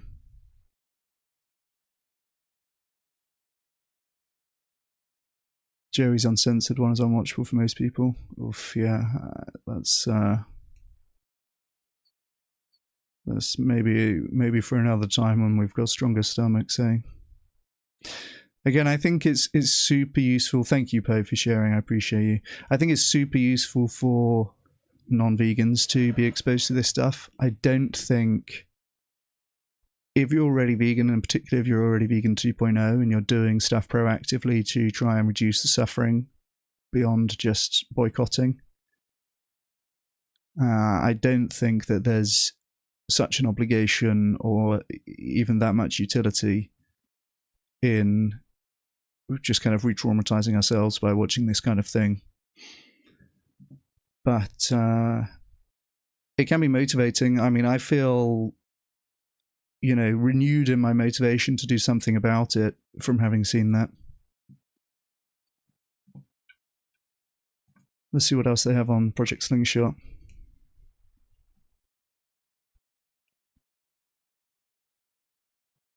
This is a short. Farming at the moment is scrabbling around, looking for ethical solutions, and the way that they're presenting some of those aren't entirely honest. It's completely hidden from consumers. The process of gassing pushes the limits of what could be legal in terms of a humane slaughter method. The industry is lying.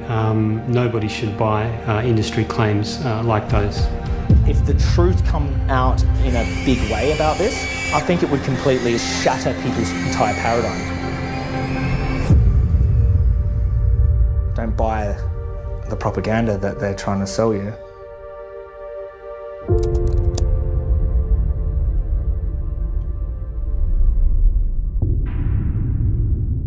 There you go, there's the short version. Sent the first video to my mum because she likes Diane Morgan. She ignored me. Damn, sorry, Vegan Sam.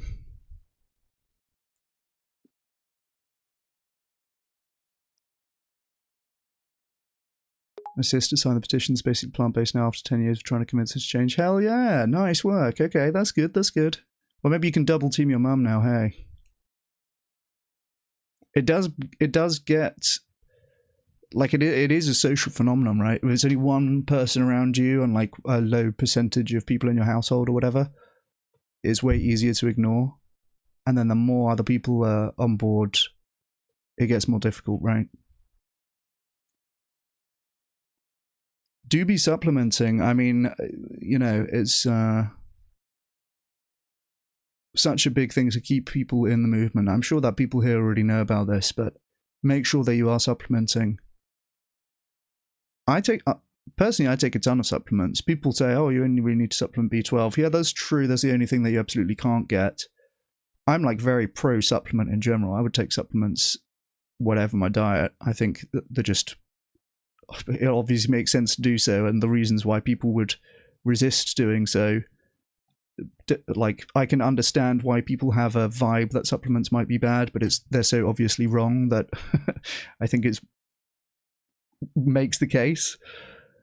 Like, when you hear a bad argument against something, you think, okay, well, this is I probably believe the thing's stronger now. So yeah, I take a ton of supplements, and I would in any case. But yeah, do be supplementing. Ask a couple of questions I've been wondering about for a while about being more effective activists. You maybe scroll up and... Oh yeah, let's have a look, Pay. Let's have a look. My bad, I'm missing some things in the chat here for sure.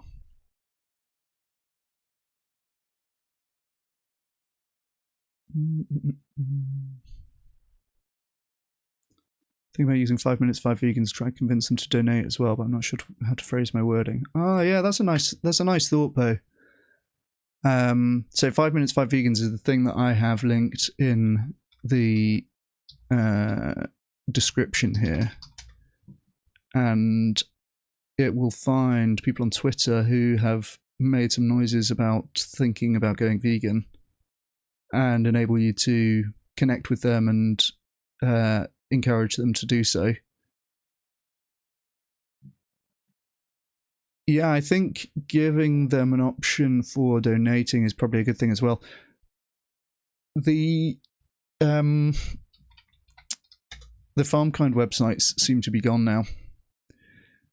Can't give up, Forget Veganuary was taken down a little while ago.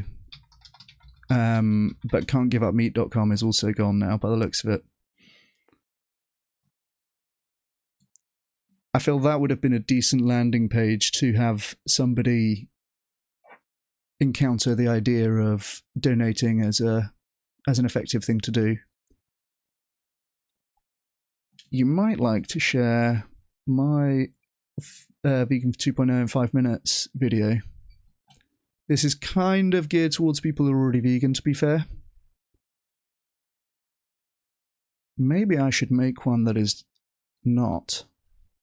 I don't know if my core audience would like that very much, but it's probably a useful thing to be able to link to non-vegans, right?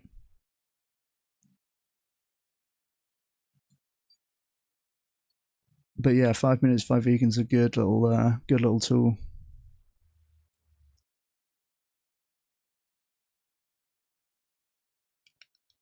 Used to notice them. Thank you for your channel. I'm not sure who that is referring to, Poe.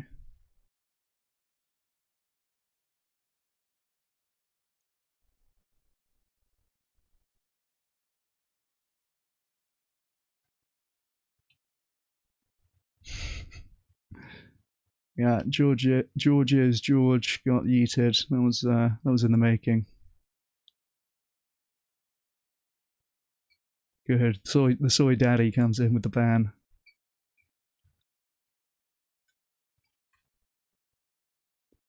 A few examples do more other than Fast Action Network. Yeah. Okay, yes. So one big thing is Communities Against Factory Farming. And this I mentioned in the Vegan 2.0 in 5 minutes video. Now, I don't know how long this strategy is going to be good for, because I'm hearing that the livestock industry are lobbying the UK government to make it easier for them to get planning permission for new factory farms, basically. And that is likely going to happen. So I don't know if that is just going to completely undermine this method. But so far, this has been really, really good. Communities Against Factory Farming have managed to stop or delay every proposed factory farm since they started doing this. So it's caf.org.uk. And then if you go to campaigns, I just put the link in the chat there. If you go to campaigns, this will take you to submit an objection page. And you can submit your objections to the local councils. Planning application to expand a factory farm to house an additional 900,000 birds a year in Lincoln.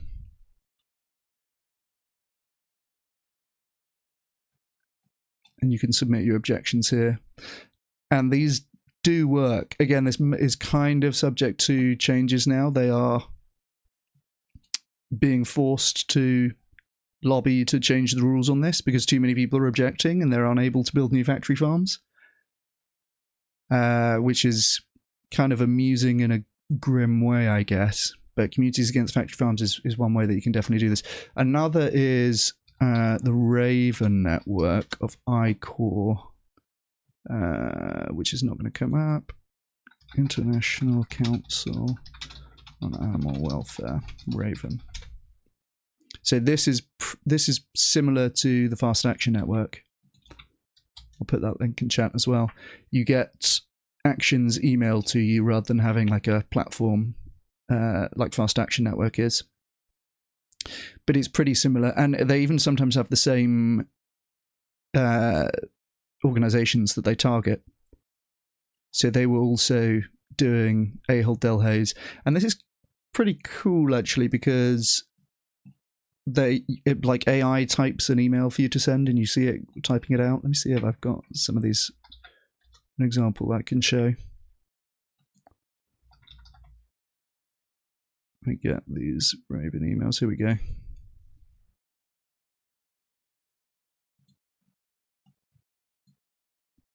So this is from a link that I've been emailed from the Raven network. This is pretty good actually. And I'm obscuring the button down here, but I've got a start button here.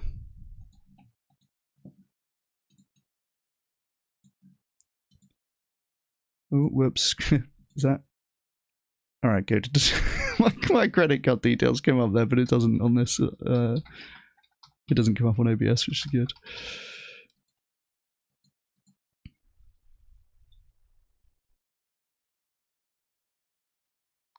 So it types it out like this. trying to understand what. And then if I save my mailbox, don't dox my emails. All right, good. Send. Message sent. So that's the Raven network, which is very similar to Fast Action Network. Then there's Communities Against Factory Farming, 5 Minutes, 5 Vegans. There's got to be some others as well. I like this sort of crowdsourcing of these resources. Because, yeah, there's got to be some others. Let's see if you had anything else, Per.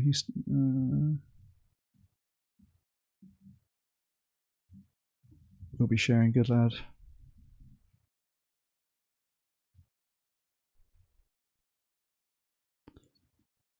Oh, let's have a look. We need to talk to that vet. She never responds to contact. Oh, really? That Alice Bro person? I know her. Let's chat, Soy Daddy. I say I know her. I've been in events with her. Yeah, easiest way to become ex-vegan is by not taking your supplements. Yeah, true, Siska. Do you be supplementing? I'm smashing the Huel now, as you guys know, so that's got like 100% of everything. If anything, I'm probably getting too much of some things.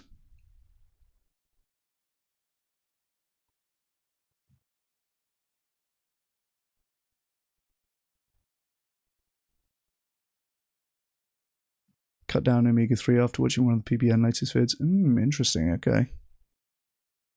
Have one every 3 days now. Oh.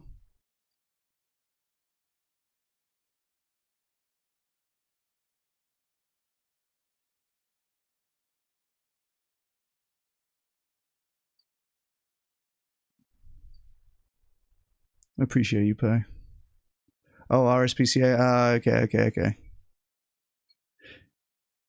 Yeah, that's such a good, like, kind of default animal charity to give to, isn't it? It makes a lot of sense, and it's obviously well-intentioned. I think most of their stuff is not to do with farmed animals. Although they are doing more to do with farmed animals now, but yeah, it's like part of their program, and who knows if it's most, or like, yeah, it's not most. But I don't know if it's particularly effective either. I'm not sure what exactly they do. They don't do like any eat less meat ads, I guess, do they? Because they do the RSPCA certified, so they can't really be doing that. But yeah, good on you for switching up to effective animal charities. You know, I darkly think that ineffective animal charities would be one of the good sabotage things to do if you were the animal industry, right? Like there's some amount of resources going towards these interventions which are really effective at getting people to go vegan, or increasing the price of animal products, or like making alternative proteins better. And we as the evil meat industry executives want to stop that flow of resources towards that end and have more difficult like have fewer resources going towards that.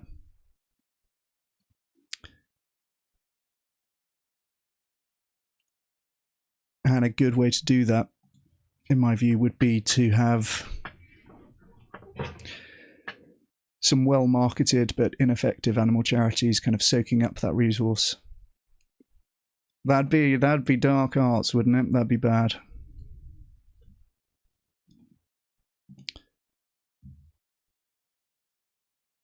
I'm sure the information popped up in the autofill there. Yeah, let's hope it's... I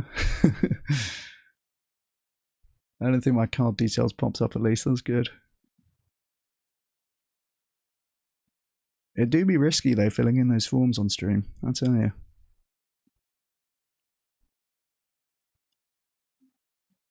Yeah, thank you, Po. I appreciate you. You're a very proactive person in the chat. You know, I really like that I really like that the people in the Vegan 2.0 community are action oriented and doing stuff, you know. It's entertainment to some extent, doing YouTube and everything, but you know, obviously the main point of this is to be having people be inspired and informed to do more and more effectively for animals. So it really is fuel for me to go on and keep making this kind of content when I hear from people like you, Poe, and like others who have said, you know, they give to the charities that I recommend and do the kind of activism that I recommend.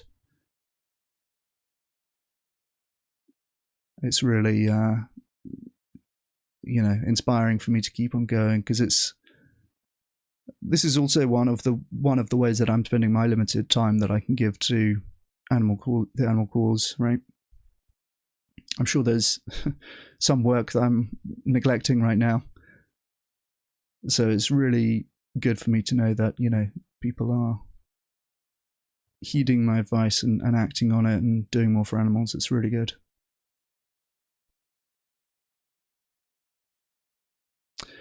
Yes, thank you, Stiska. The Vegan Society Lobby Day. True. Let's have a look at that, actually. That's actually a great idea for something to look at. I posted about this on LinkedIn the other day.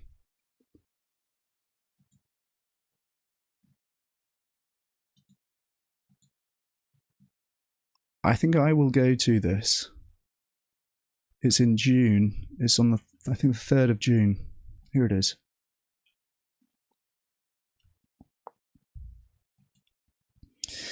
The UK needs a more plant-based food system. This would have benefits for public health, climate, and food security. Wednesday the 3rd of June is your opportunity to raise your voice in support of a plant-based food system at the Vegan Society's Lobby Day in Westminster. This will be a day of community, networking, mutual support, learning, and making our voices heard for a plant-based food system. So there's a sign-up form, but let's go to the Vegan Society Learn More page. I'll put the link to this in chat. Here's the sign-up form as well. It's actually the same day that I'm doing a debate at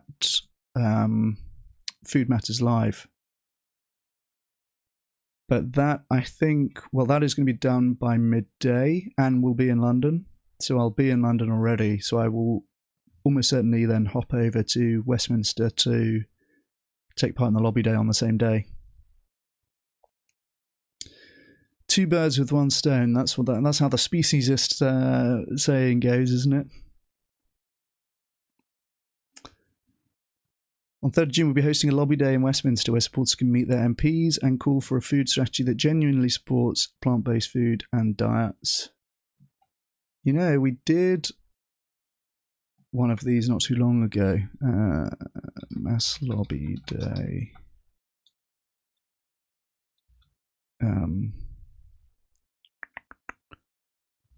UK cages. Here we go. We did one of these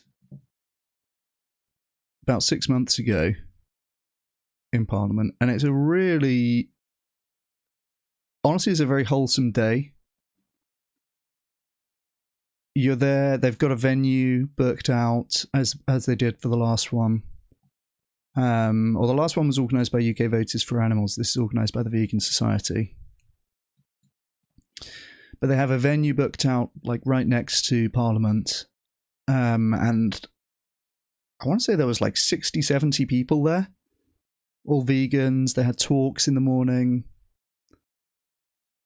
And then one by one, people had booked meetings with their MP. You email them in advance and say, you know, come and have a meeting with me about this.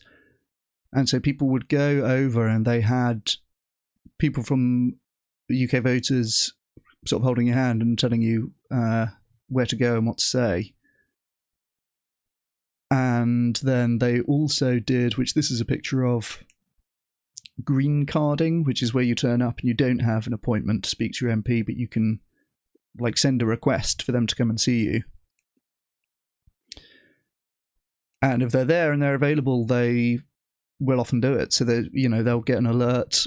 They're sitting there in their office in Westminster, and they'll get an alert. One of your constituents is here to see you. Come down to the lobby. And so we're all standing around in the lobby. This is like the people in the yellow jackets here are helping to organise on the day. And MPs would come down. People were having meetings there and then. I think there was about 20 different MP meetings that went on the day. And the ask here was to ban cages in farming. And that was subsequently part of the government's animal welfare strategy that came out like a couple of months after this event. It's impossible to say exactly how much that was influenced by this event versus how much it was already on the cards, but it certainly can't have hurt, right? They had 60, 70 vegans descending on Parliament, demanding meetings with their MPs. There was 20 different MP meetings going on that day, all asking them the same thing. This would have been quite impactful in any ongoing conversations about a potential cage ban. I managed to meet with my MP. My MP, fortunately, is very based. She's actually a vegan. So she was totally on board, didn't need to do any persuading. And not only that, I will say my MP is not only a vegan, but she's very, very competent. She knows what's what. She knows how to navigate the different committees and subcommittees and systems and this, speak to this person and so on. She had some sort of connection with the DEFRA minister as well. So I feel like I was in an unusually good position with respect to my MP and getting their support on this issue. But this was a great event, and there was all sorts of positions across the spectrum. Some people had turned up and they were going to meet with their very conservative MP, and they were, generally not particularly concerned with cages in animal farming. And some of those people managed to persuade them to some extent, right? So it was about reducing the opposition as well. But yeah, this is coverage and pictures from the event back in October. Yeah, 21st October. And now the Vegan Society is organising this mass lobby day on Wednesday the 3rd of June. So that was in the run-up to the government's animal welfare strategy. And from everything that we can tell, seems to have been massively successful. They had more people turning up than they expected. They had more MP meetings than they expected. And the subsequent animal welfare strategy included a ban on cages, which was the ask for the day. So by any metric, it was pretty successful. Extremely successful. And now this is going to be the mass lobby day in Parliament in the run-up to the government's food strategy. Or I say the run-up, it's kind of more in the midst of the government's food strategy, which is something that's coming out in piecemeal, kind of. But the Vegan Society have spearheaded this ask to have a more plant-based food system. Here's the 10-point plan. This is on plantbasedhealthprofessionals.com. The 10 points: leveraging public procurement and catering to source and provide more plant-based foods. Encourage food supply companies to transition towards a high proportion of sales of plant-based foods. Bolster national food security and economic growth through support for the horticulture sector. Support more fruit, vegetables, nuts, beans, pulses. Support British farmers to increase production and provision of plant proteins for human consumption. Make it easier and more affordable for people to access and eat healthy food. Raise public understanding of the health and environmental benefits of healthy plant-rich foods and diets. Number 7, improve labelling to raise public understanding of health, environmental, and animal welfare impacts. Number 8, improve training for health and food professionals in regard to healthy plant-rich foods. Number 9, update, reform and apply the Eat Well Guide dietary guidelines. And number 10, increase investment in and support for healthy, sustainable alternative proteins. So these are all really good positive actions that the government could take to support a more plant-based food system in the UK. And this is your chance to get involved in supporting that. So for those of you wanting to do more, this is the ultimate do more. It's going to be Wednesday the 3rd of June, which is not that far away actually. What's that, like 5 weeks away now? In Westminster. If you can come along, it's going to be huge. It's going to be a great day. With government developing the action plan for its food strategy right now, we have a critical opportunity to push for lasting change. You can help achieve this by talking personally to your MP on Lobby Day on Wednesday the 3rd of June. MPs listen to their constituents, and a personal meeting is one of the most effective ways to gain their support.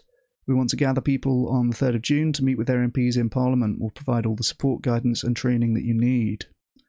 Together, we'll be urging MPs to support the 10-point plan and call on the government to promote plant-based foods within its food strategy. We'll make a compelling case for the need to shift towards plant-rich diets and away from animal agriculture in the UK. Honestly, this is pretty huge because you've seen what happened with the plant-based plan in Denmark. This is totally achievable. This is something that, like all of these asks in the 10-point plan they're not outrageous asks. These are totally things that the government could do. And they are certainly things that would support more plant-based food in the UK. And this is super true as well. MPs listen to their constituents, and a personal meeting is one of the most effective ways to gain their support. I think that this is a bit of a bottleneck almost, where most people vote, but that's pretty much the extent of their involvement in politics and their interaction with their MP. If you are somebody who turns up and goes to Parliament and demands a meeting with your MP, it's telling your MP, I am somebody who is very involved and cares about this and is willing to make an effort to see it happen. And that is a rare type of person. And MPs will recognise that, and they will know this is a way to get an ally who is very motivated and supportive. Like, it works from their perspective, right? Because my MP, like I said, they took a meeting with me. They remembered the things that I had spoken to them about in our previous meeting, or they had notes on. Their assistant reminded them, I guess. They knew what was going on. They were super competent. They were super supportive. And I have to say, it was a worthwhile investment for her, because I will now go out of my way to support my MP. Like I say, she's vegan, she's based, she agrees with me on the main thing that I care about. And not only that, but she's competent, switched on, knows how to navigate Parliament. I will go knocking on doors for her when the time comes for re-election. I've done that before once when I was living in a swing seat. I've generally haven't been that involved in politics, but I will absolutely be doing that. And, you know, she's a Labour MP, and I said to her, I'd be getting wooed by the Greens right now if it wasn't such, if we weren't so well aligned on my main priorities here. And she nonchalantly said, oh, we're greener than the Greens anyway. So she's very cool. I mean, I really, really like my MP, and I'm going to be very pleased to support her. And I think that will be another supportive meeting that we can count on in this Mass Lobby Day. So I'm going to do this. Yes, that's true, Siska. Thank you for that. If people can't come to Westminster, they're also supporting people get meetings with their MP locally, so you can still sign up. That's very true. yeah, here's the sign up form. Should I do this now? No, this is going to dox the hell out of me if I do it. All right. Let me take this off the tab and do it here, okay? I'm gonna sign up real quick and then we'll finish reading this.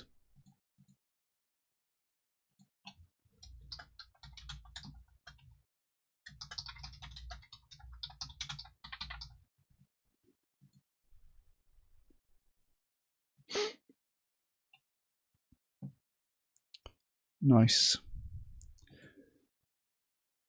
Now I need to email my MP to set up that meeting and make it happen. What's involved? Ahead of the event, you'll contact your MP to request a meeting in Parliament on 3rd of June or in your local constituency on the most suitable date if you can't make it to London. Good. Thank you for pointing that out, Siska. Yes, that's going to be a barrier for some people. We'll provide guidance on how to do that. We'll also help you to follow up with your MP if you don't receive a response. On the day itself, we've hired a venue near Westminster all day where you can meet our team and fellow lobbyists, get ready, have teas and coffees, and learn more about the issues and our work. People can join us there whenever works best for them. If you've arranged a meeting with your MP in advance, you'll attend this at the agreed time. If you haven't, from 2 to 4 p.m, we'll head to Parliament together to green card MPs, which means requesting a meeting in person without a prior appointment. This was probably the most fun part last time because everyone who was at the event, which again, like 60, 70 vegans who came together to do this, all went down to Parliament together. I had already had a meeting with my MP by the time of the green carding, but I went to this anyway, just because I knew everyone was going to be there at once and it'd be like fun, essentially. And it was. You really feel like you're part of something. You're in there with dozens of other vegans. You're in Parliament. People having meetings with their MPs. Like, this is where the power is. This is like the most... This is the most I've ever felt like, wow, I'm really doing something on the front lines, making change and so on. Now, I've been to Parliament a few times before and since. Well, a few times before. To various events that are hosted by... Well, I've been to a Vegan Society event in Parliament and a couple of others. And they are good.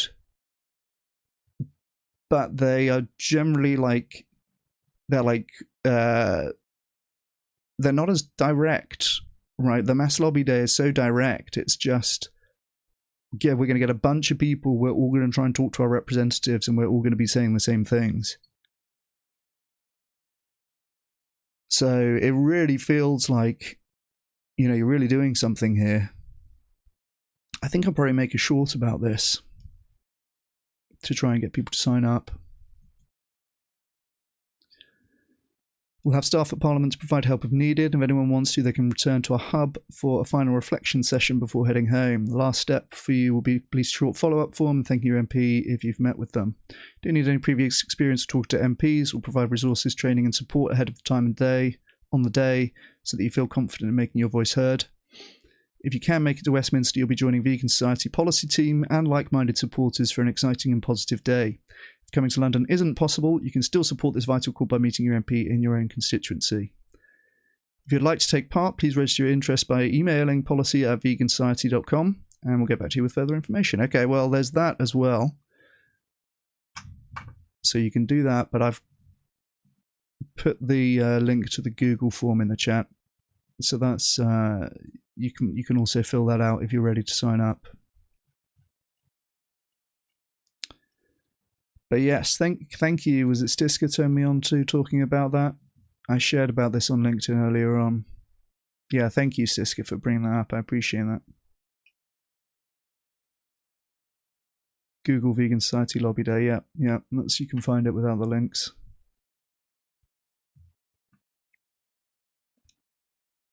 We got another recommendation for a fast action network like thing. Animal Response Unit.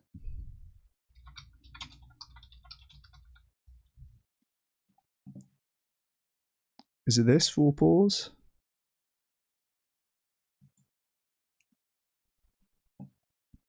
Rapid response for animals.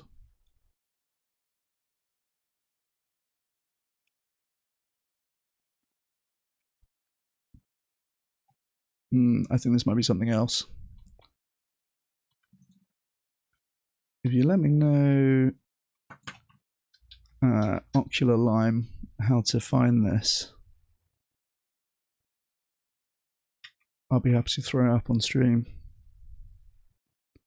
I'm finding at the moment like specialized vet services, but I think you're probably talking about like a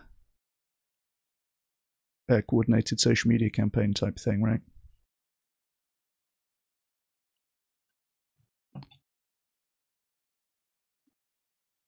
So yeah, let me know where to find that and I'll have a look.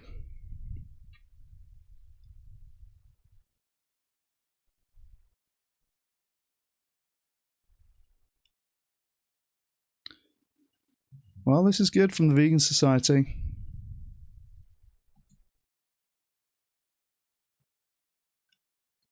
It's going to be a good day.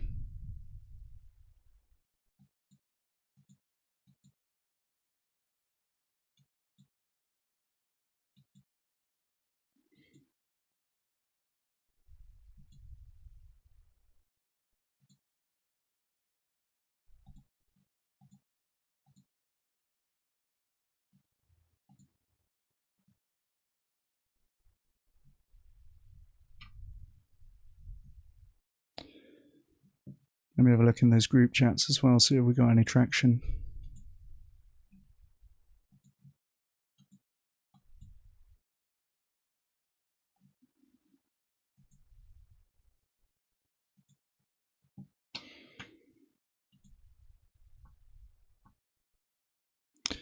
Got one banterous reaction from someone who presumably didn't watch the video. Par for the course for the lads group chat. I wonder if any of them will watch it.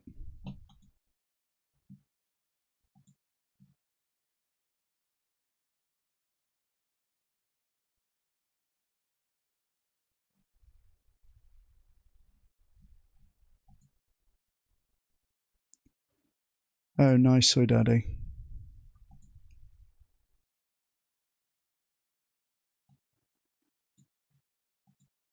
Is this the thing you're talking about?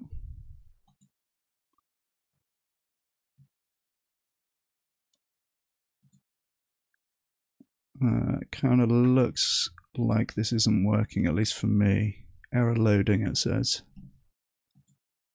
This looks like maybe something that someone's vibe coded to be stuff to share for animals, basically, which is a good idea. Looks like it's not showing up here unless I'm missing something. That's it, yeah. Oh, okay. Well, it's not loading for me, but I guess maybe it does.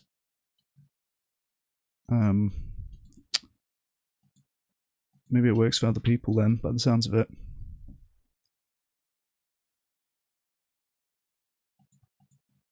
How bizarre.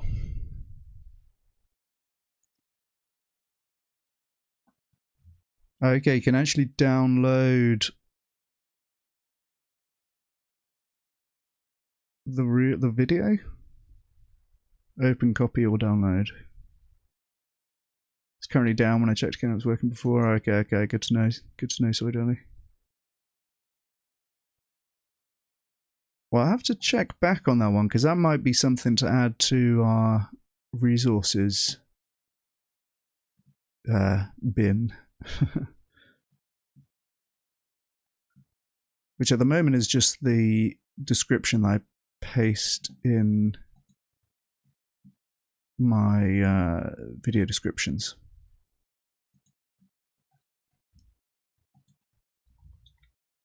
But I have been lacking a good anchor for share more, which I guess is what this is. Just like a feed of compelling videos to share. I'm not sure if you can download the videos and then upload them natively, but that's a really good thing to do if you can. Because then the platforms give you preferential algorithm treatment, which is nice.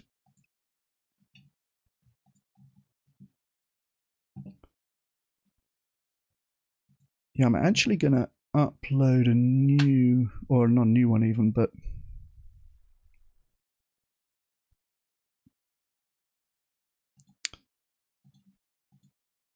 let me actually just check. I want to see.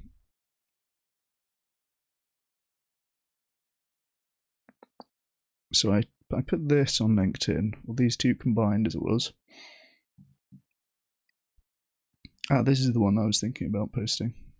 The evidence linking red meat to colorectal cancer is strong enough to justify public health recommendations to reduce its consumption. Yep, I definitely agree with this. I've seen a lot of pushback on the idea that red meat is unhealthy, and the pushback, as far as I can see, has been threefold. The first point is to discredit epidemiology because it's live.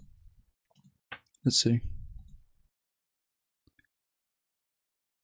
Oh, it's possible that it's come back online in the last 2 minutes that we were looking at it. Okay, nice. All right, let's do...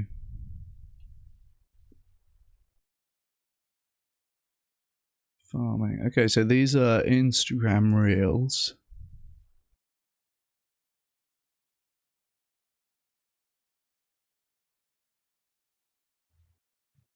Cow tries to escape in vain. That looks like it's going to be appropriately harrowing. Yes, okay, so you can actually download the video itself. That's good.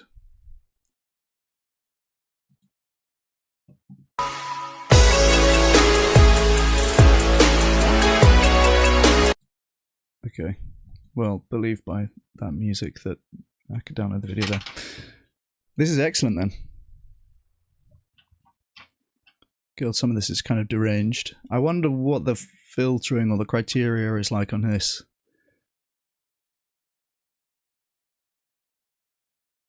Some of these are going to be more compelling to share than others. I don't know what's going on here.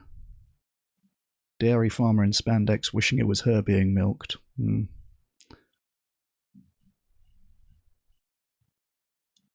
Dark. Let's have a look at that.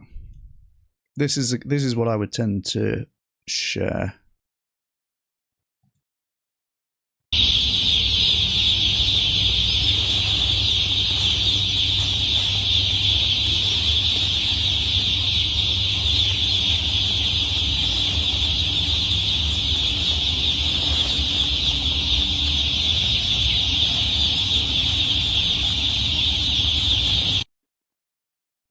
Yeah.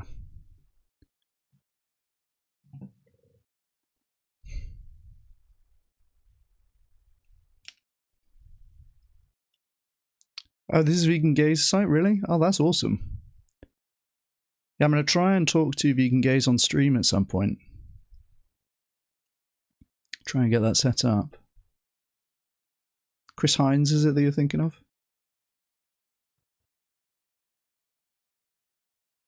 Ugh.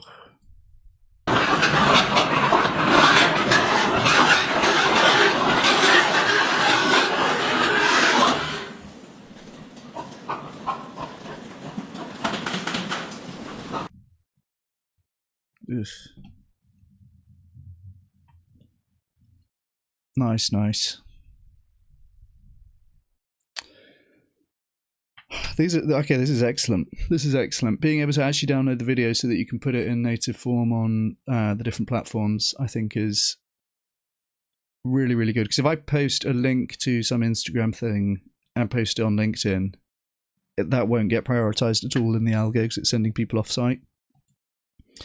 But if you download the video and then actually post the video, that will get prioritized in the algo and it'll autoplay in the feed, right?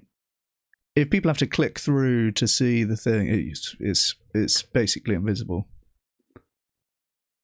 But if it autoplays video on the stream, as all platforms do now, then people can't help but looking at it.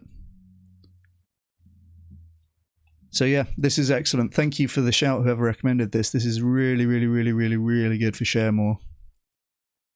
And I am going to organize these a little bit. Yeah, Animal Welfare Fund is the other one I'm missing. So let's do Animal Welfare Funds, Animal Charity Evaluators. That's going to be our Give More. Then we've got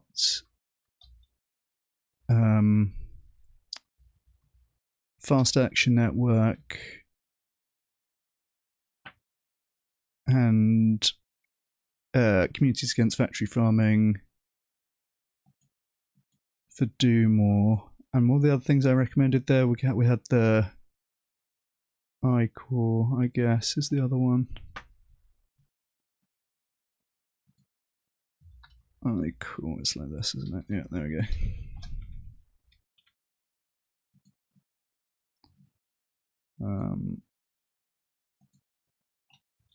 So that's your Do More. And then this is really, really good for Share More for the Animal Response Unit page. As well, 5 Minutes, 5 Vegans, and Chat FTA, which generates your responses to put in arguments on Twitter threads and stuff like that.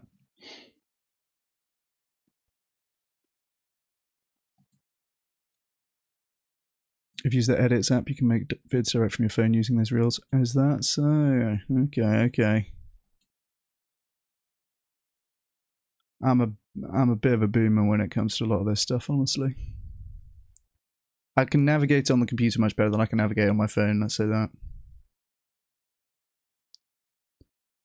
Yeah, I know, Po. I need to, maybe I'll play it on stream.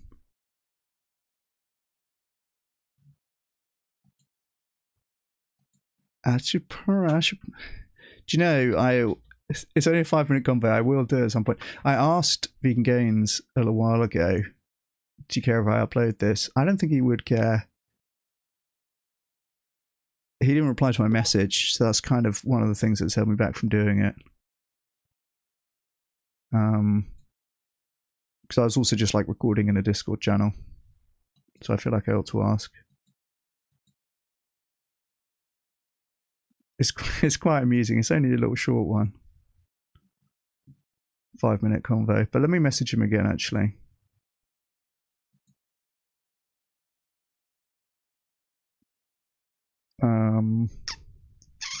What's the way to do this? I've got an edited version now, which is like has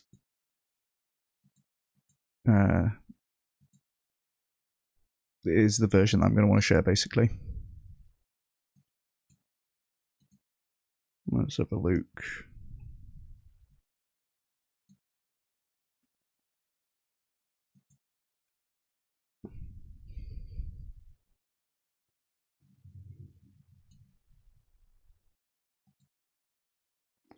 Okay, this is the one. I'll tell you what I'll do. I'll upload it as a private video, and then I can send VG the link to that and say, do you care if I make this public?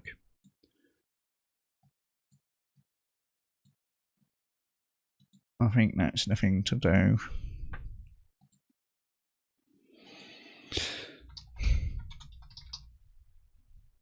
Got a good thumbnail for it as well, so, you know.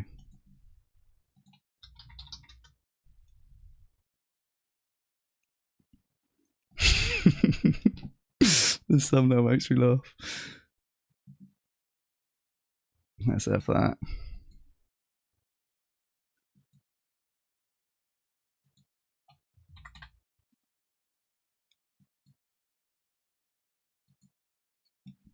We'll download that.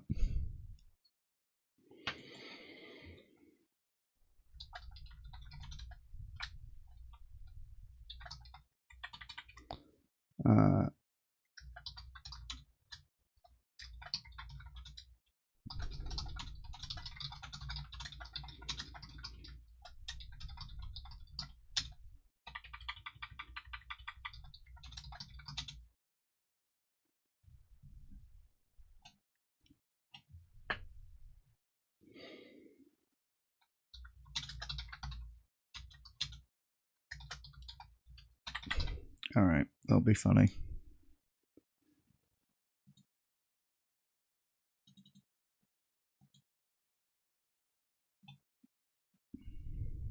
Right, let me do this and put it as private. It'll be there, but it won't be visible. How titillating.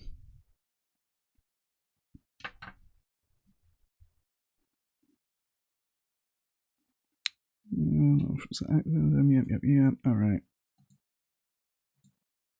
Okay.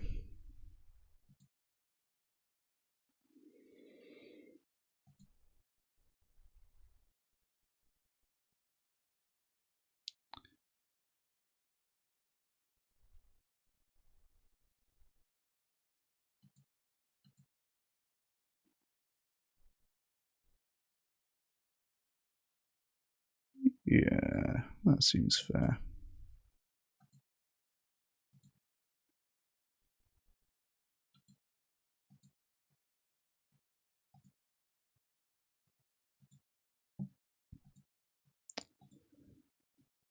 Hello? Sorry, this is a lot of dead air, isn't it, me doing this? But I appreciate that, I appreciate the drive for me to upload this actually, because it could be very good for discoverability as well.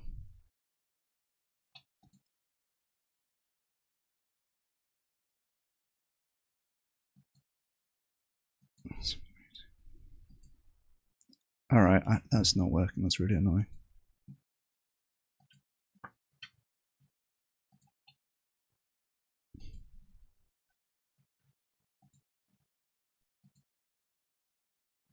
God, this is tantalizing having the thing up on screen as well, isn't it?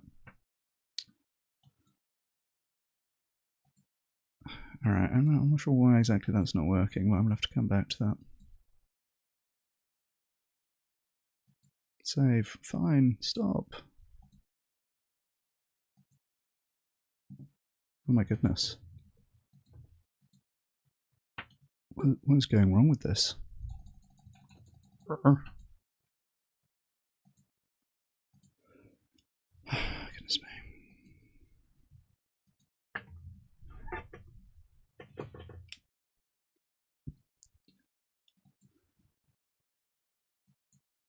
Okay, I don't know why that's not working. Never mind. I will finish doing that later though. I appreciate the shout on that. Right, back to this. Is this going to be good to upload to LinkedIn? Is the question. Liable to confounds, right? There's healthy user bias and not everything is perfectly controlled and so on. So we can't rely on epidemiology. And then to also discredit RCTs that have been done on this because they're too short term. We're looking at health markers and they can have higher LDL cholesterol or higher blood pressure. That doesn't necessarily mean that it's going to turn into more chance of heart disease, even though there's pretty good reason to think those things will be connected. So that's the second move. First, discredit the epidemiology. Second, discredit the RCT evidence. And then third, appeal to evidence which is far weaker than both of those things, like evolution and natural diets and what we've had in our past and stuff like this. Ancestral diets, right, they talk about. The fundamental thing to understand is that that is much, much, much weaker evidence, much lower down the hierarchy of evidence. So whatever kind of criticisms that can be said of epidemiological studies or of short-term RCTs, appealing to evolution or like these wide kind of theoretical frameworks is not a better solution than doing that. So in reality, the strongest evidence that we have strongly suggests a link between red meat and colorectal cancer. Almost every major public health authority in the world recommends limiting consumption of red meat. Health authorities in the UK and Germany. True, Ocular Lyme. I'll message him once I work out to upload it. Netherlands, France, Nordic countries, World Cancer Research Fund, World Health Organization, all of these places are going to recommend limiting red meat consumption because of the impacts on health. There's multiple meta-analyses consistently showing a dose-response relationship between red meat and colorectal cancer risk, about 12% increased risk per 100 gram a day of red meat. And there have been a couple of papers which conclude that the evidence for this is too weak, and typically they're talking about epidemiological studies. But again, that is going to apply to a lot of other health risks that we take for granted. So the Global Burden of Disease study, which some people like to cite as saying that the evidence for negative health effects of red meat is too weak, similarly has that same conclusion about secondhand smoke and chewing tobacco and sugar-sweetened beverages, a bunch of other things which we take as known that there is a negative health impact of engaging in this activity, have that same level of evidence as red meat. So yeah, strongly agree with this one. The evidence linking red meat to colorectal cancer is strong enough to justify public health recommendations to reduce its consumption.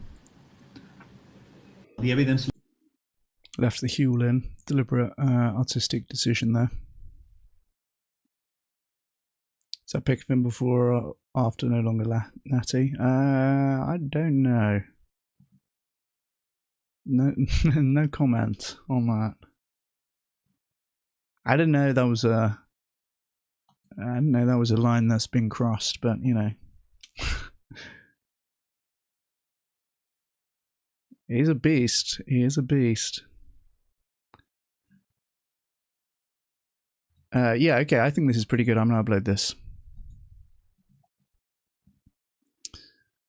So, there it is. It's this one.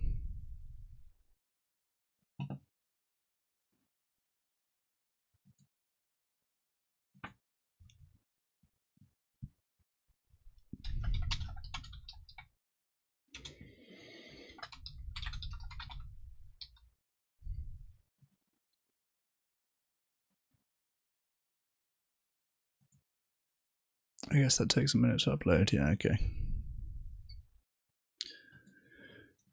Well, there you go. That was pretty good.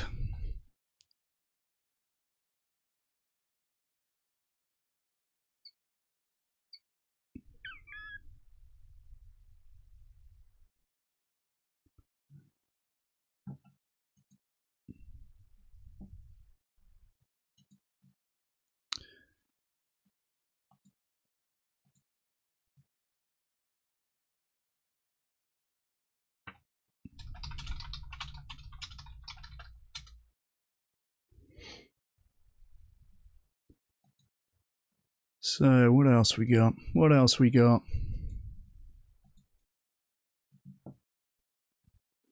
The Huel at the end needs more rage bait. True. True. So, how was that posted, is it? Yeah. Nice. Nice, nice, nice. 57% of UK coffee shops are open to making oat milk the default option if demand and costs align.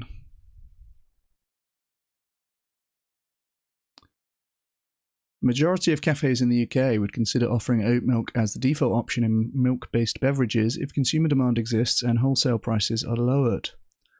How would you feel if your local coffee shop served you flat white with oat milk as the standard?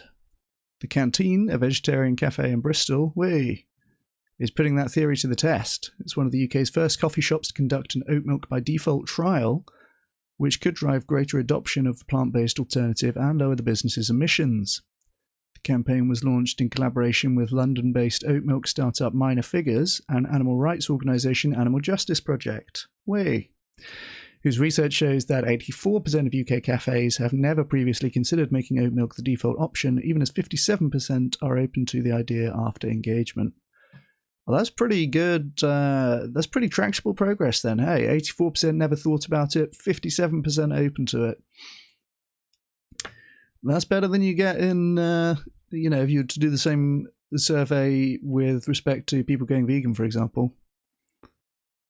It follows several behavioural science studies in recent years that have demonstrated the efficacy of default nudges to increase plant-based consumption and environmental outcomes. The Canteen's move builds on a survey by Animal Justice Project this year, which involved 50 independent coffee shops and asked whether they'd ever consider adopting the default oat milk model. It describes the approach as making drinks with oat instead of cow's milk, unless consumers specifically ask for the latter when ordering, reversing the current practice in coffee shops. Most respondents, 84%, said they hadn't considered making the switch, highlighting negative consumer reaction, 77%, and higher cost compared to dairy, 68%, as the two major barriers. Far fewer businesses were worried about taste or allergens. Yeah, I don't think... Does oat milk have allergens? I don't think so, right? That said, clear consumer demand and market trends would drive over 2/3 of cafes, 69%, nice, to consider switching to oat milk as the default option. For 52%, lowering the wholesale price of the milk alternative would be another key factor. Yes, many people are saying this on the cost. We do still need to be getting down the price for plant-based milk specifically. Asked about the most effective strategies that would best encourage customers to try oat milk and support the default approach, the respondent cited introducing oat as the standard option in specialty or signature drinks, 48%, clear signage about the move, 41%, friendly recommendations from staff, 35%, and offering a refund or the option to try a different plant-based milk for free, 33%. Coffee shops also recognised the potential upsides of this strategy, saying that they would hope to see sales increase, 45%, reduce their climate impact, 43%, and improve customer experience and satisfaction, 38%. And if they're supported through this shift via funding, logistics, media publicity, and free oat milk, 19% would make oat milk the default option, while another 38% are open to it. I mean, they're not going to get free oat milk, are they? Maybe free trial.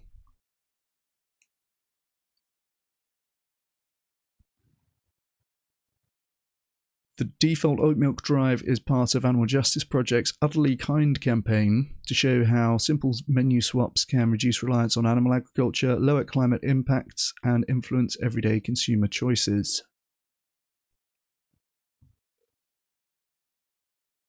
Animal Justice Project said the findings have informed a collaborative approach to work with coffee shops on practical, low-risk trials supported by brand partnerships and guidance. The canteen, for instance, is being supported by Minor Figures, which has supplied the cafe with 60 litres of oat milk and in-store materials for free. The brand is offering similar support to other businesses interested in trialling the approach. Offering oat as default is not only the most ethical and sustainable choice, it's also great for coffee and commercially viable. We want to help cafes make that transition, Minor Figures said in a statement. We've done a lot of work in recent years on our carbon footprint literacy and have recognised the impact that dairy and eggs have on our overall footprint. Reducing dairy has by far the biggest impact we can make, not just environmentally, but for animal welfare, said Liam Stocks, General Manager of the canteen. I appreciate the sentiment there, and it's correct for the environmental impact. For animal welfare, I would say that eggs are more important than dairy. But I appreciate the sentiment, and this is clearly moving in the right direction, so props to the canteen. We're keen to show how customers respond to oat milk being the default, and hope this shows that a wider shift is possible through small changes. The Bristol Coffee Shop began its trial earlier this month, with customers able to ask for dairy or other alternatives at no extra cost. Its baristas are prompting visitors by asking, "Is oat milk okay?" That small behavioural shift is designed to normalise plant-based choices. That's a nice touch. Yeah, I feel in order to not have people being pissed off, you probably do need to ask to some extent, right? But yeah, presenting that as if it's the default choice that you can object to. I mean, most people are just going to say yes, right? We'll see how that works out. And research shows that these nudges work. A UK study this year found that students at a university cafe were thrice as likely, you don't see the word thrice that often, do you? Thrice as likely to choose oat milk when it was the default option, reducing the milk-based carbon footprint per drink by 25 to 34%. Nice. Thrice as likely. There you go. That should come as no surprise. Dairy has a much larger climate footprint than oat milk. It emits over 3 times more greenhouse gases, thrice as much, takes up 11 times more land, and uses 13 times more water. In 2022, catering giant Sodexo subsidiary, the Good Eating Company, and behavioural choice agency Greener by Default, held a successful corporate pilot at LinkedIn's San Francisco office. In the 12-week trial, 2/3 of the menu was made plant-based, and oat milk became the default coffee bar choice. The intervention halved the office's emissions, saving 14,400 kilograms of CO2. Wow. This is very impressive. This is, I wonder if this is reported accurately, halved the office's overall emissions as well. This doesn't say food-based emissions. And it is kind of believable because, I mean, what are your ongoing emissions if you're the LinkedIn office? It's going to be energy, like heating or air conditioning or whatever for the office. I mean, like in some case, I guess you could account for staff travel to work, but that would be quite broad scope to include. But food served in the office, yeah, absolutely. That's going to be one of the biggest things. So half the office's emissions, yeah, I can believe it. This is exactly the kind of practical, forward-thinking change we need to see, said Sean Barrs, a campaigner at Animal Justice Project. The canteen is showing that cafes can lead the way, supported by data, collaboration, and real-world trials. We hope many more businesses will follow. Well, good for them. That's a very pragmatic campaign from Animal Justice Project, which I love. And, you know, they tend to be very much abolitionist and in some ways like they could be too hardline for my preference in advocacy or what I would think is most effective, but I have to say I do have a real soft spot for Animal Justice Project. I think they've done an amazing job getting so much mainstream media coverage from their investigations. There was a period last year where they were getting, it felt like every week there was some new, fairly major media outlet having a headline about an Animal Justice Project investigation. They also ran that pig campaign on the Underground, which we looked at, and that the National Pig Association head had something to say about. And then also doing the default oat milk, I think is, yeah, I mean, I really like this kind of like behavioral science, institutional approach. I might have thought that it's, you know, not quite their style, but I appreciate that they're doing it, and they're doing it well by the way that it seems.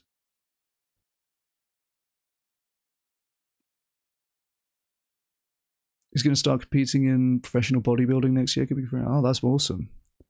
Seen people realize based on his anecdote that you can build muscle as a vegan. Yeah, that's. I mean, it is a very powerful thing to have that as an example. I will agree with that. And, you know, one example is all you need when the claim is that it's possible, right?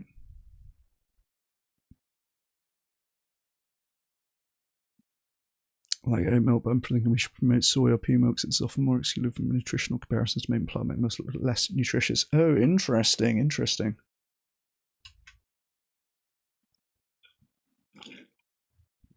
Yeah, I switched from oat to soy milk not too long ago. I have the proteiny Alpro, which is very based.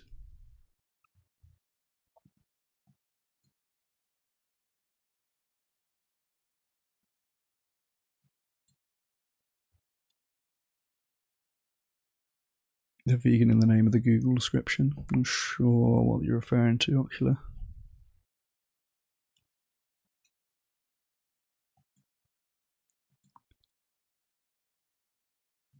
But there you go, bit of good news from Green Queen again.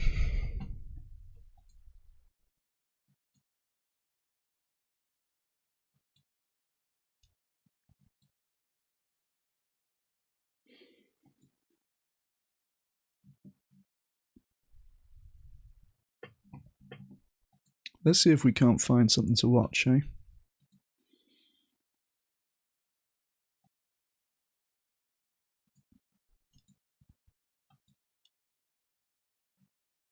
Any good vegan content for me to watch?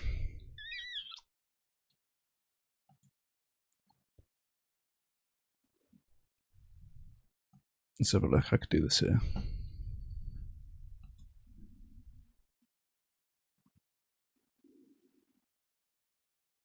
I can't say show me newest, huh? Oh, for Animal Justice Project. Okay, fair.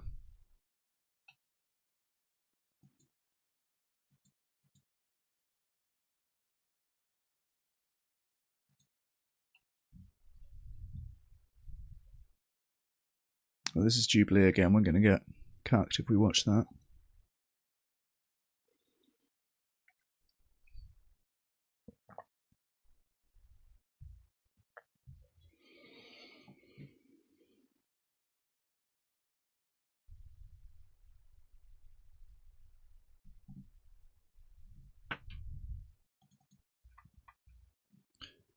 I was going to try and see if there's any debates about the environment, but I don't think anyone, I don't think anyone agrees to argue against veganism in that.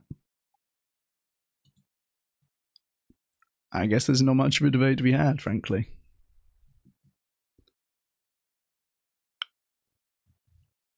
I wonder if we could watch Matthew Nagra reacting to that debate, but it's a bit hollow if we haven't seen the actual debate, hey?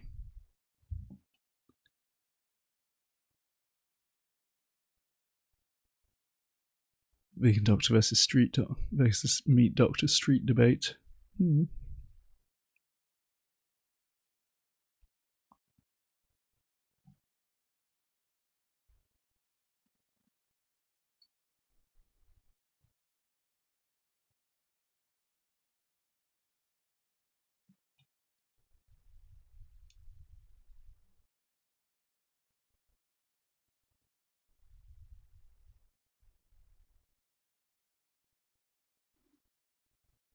Yeah, true, Soy Daddy. I was going to have a look at that, actually, the cultivated pet food thing, the Singapore thing. Friends and Family Pet Food launches cultivated meat for cats and dogs in Singapore.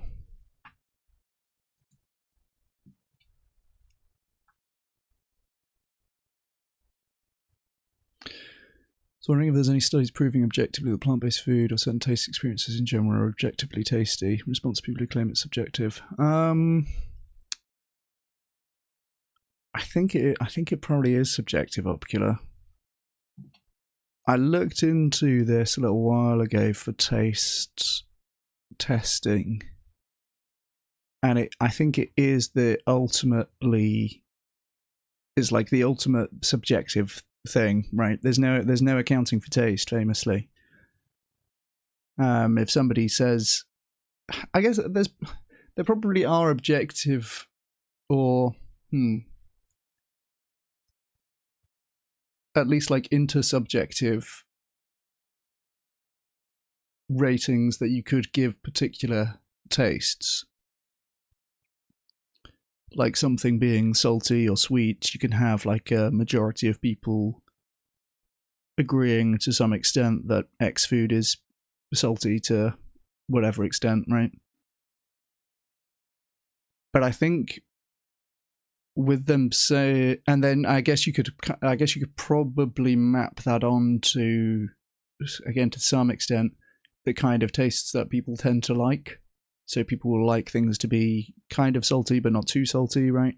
You have some idea about where that would sit. And then I guess you could deduce from that, like, these things are within the range of saltiness or sweetness, whatever that people tend to like. But I think ultimately it would be a subjective thing as to whether people like any given taste.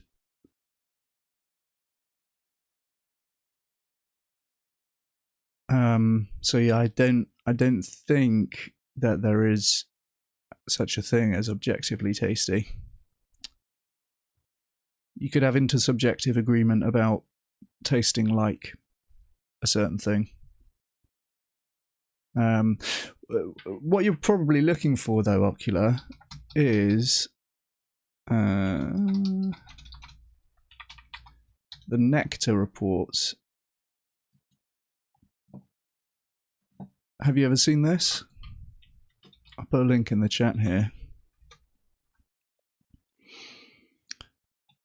This is... I've downloaded this before, but is it going to make me... I've done this before, I know. This is data on the tastiness of plant-based products. So this is helpful. Let's back this up. I think this is the report, is it? Or this is just a one-pager, I guess.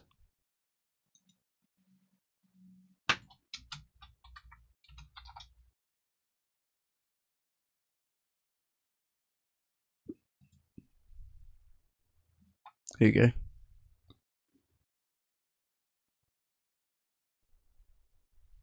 So this is probably the kind of thing that you might be looking for. So they taste tested plant-based products in all these different categories, from 5 meatballs and breaded chicken fillets up to 10 for a bunch of these categories: burgers, breakfast sausage, and so on. And then they've collected together the sort of overall ratings.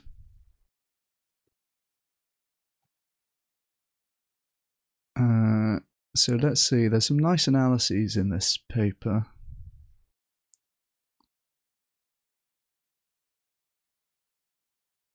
Taste parity is on the horizon.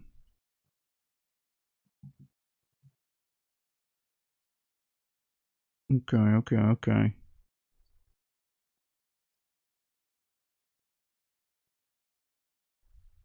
So there's the chance of being preferred on overall liking. Okay. Next, we evaluate performance on the plant-based product against the animal at 3 thresholds. No statistically significant difference, i.e. the chance of being preferred on overall liking in a future test is at least 10%. Hey? Being preferred on... I'm not sure how that maps onto no statistically significant difference, but okay.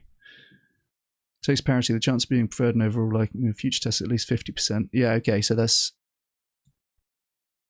You can have lots of people do these and give their subjective liking ratings, and then collect a bunch of those together and basically give odds as to how likely a plant-based product would be to beat the animal product in the next test. Taste superiority, chance of being preferred on overall liking is at least 90%. I'm still not sure how exactly this one makes sense, but alright. There's no statistically significant preference for the animal benchmark against the top performing plant-based products. I'm not sure. Less than 90% chance of being preferred on overall liking.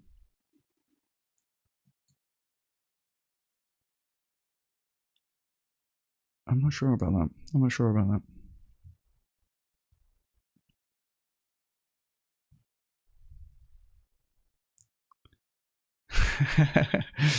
Sounds stinky, Retta. I like it. Pretty irrelevant, but you can't shake off the fact that you know Brian Tomasic. I mean, this guy has less than 1,000 subscribers. He's been going for 11 years. I didn't even know he was on YouTube, to be honest. How do I know that guy? Just from Effective Altruism World, I guess. He has reducingsuffering.org, right? This is his... Is that right? Reducing Suffering. Oh yeah, it came up. Oh, it's a Substack, I guess. Oh no, this is a different thing. Reducing-suffering.org. That's how I remember.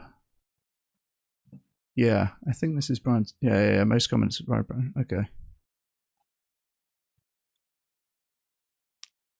So this is how I know him. This like massive dump of essays, basically, on animal suffering, which is pretty based. And I was rifling through these when I was doing my PhD.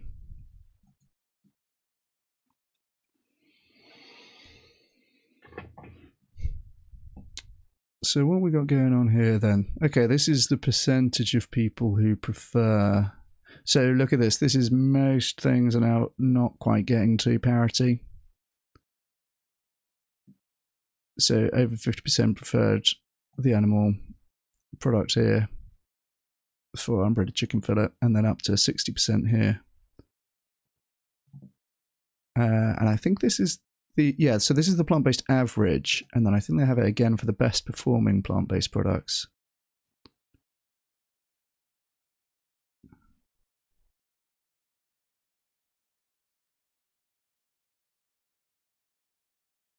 Okay, and their framing is at least 40% of participants rated the plant-based product the same or better than the animal in the 5 categories above.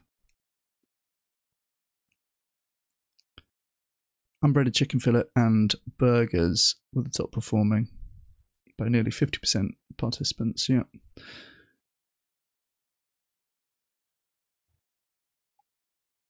Yes, let's have... Oh, here's the plant-based leader one, look. So these are the ones where they're still not performing that well. Where's the ones where they show?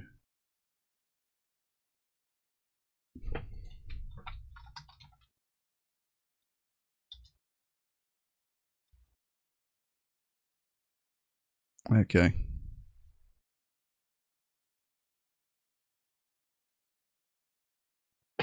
All right, fair enough. I thought there were some categories where the plant-based products do better. I did a video about this not too long ago.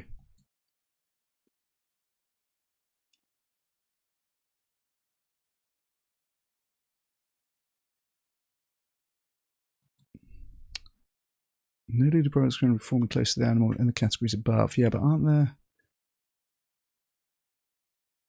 There's categories with the biggest gaps from leader to average products. So that's not what we want. These are quite cool. This is a correlation between liking and market share, which is pretty cool. This is by category. Plant-based bacon way down here, they only have 1% market share. And that is largely because they only have 10% of people rating them the same or better than the animal product. Then you've got hot dogs, 25% of people rating them the same or better, but they're still pretty low, 1% market share. Burger and grounds, up to 14% market share, and they actually have 55% of people rating them the same or better than the animal products. So this is showing that when things get tastier, they take more market share. And this is within the plant-based categories.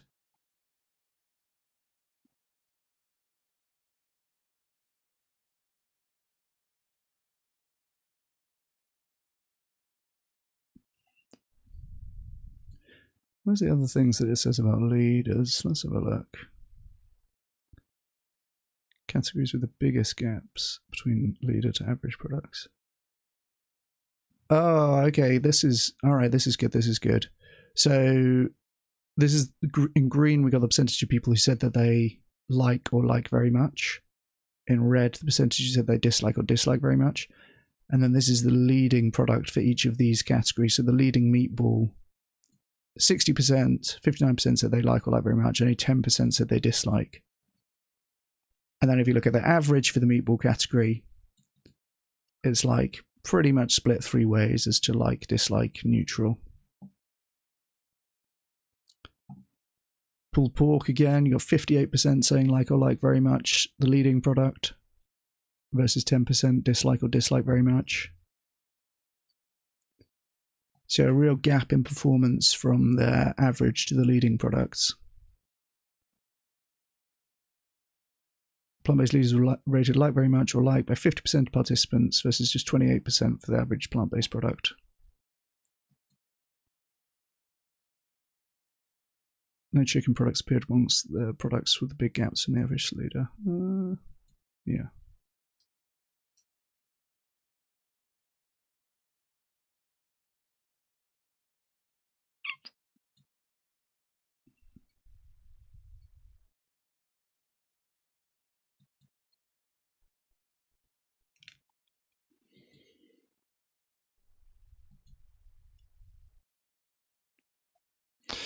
Well, there you go. Anyway, that's something to look at for the taste question.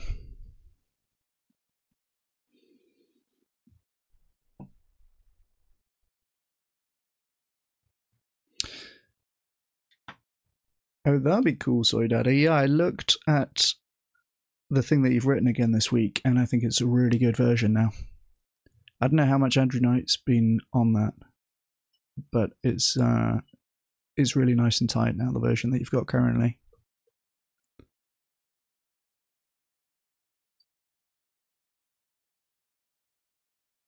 That'd be very cool to do a video about it.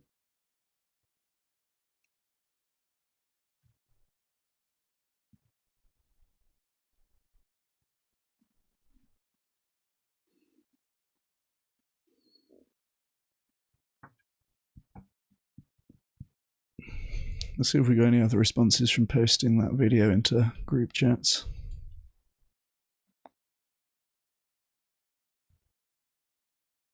Not yet.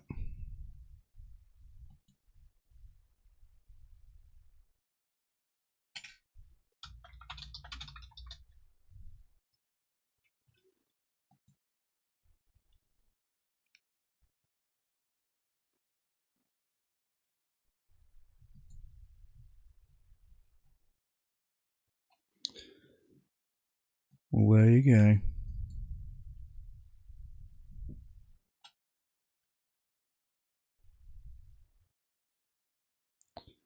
Damn, the recent vegan debate search or like uploads related to this are all about the Jubilee thing that I can't watch. What a bloody shame. Nice, Soy Daddy, I'll check that out.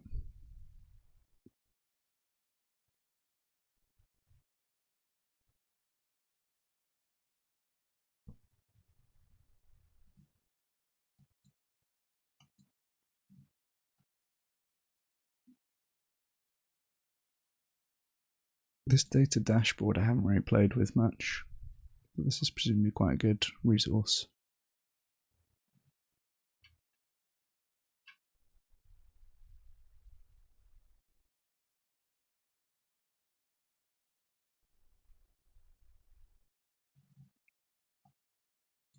What's that referring to? Is that a brand?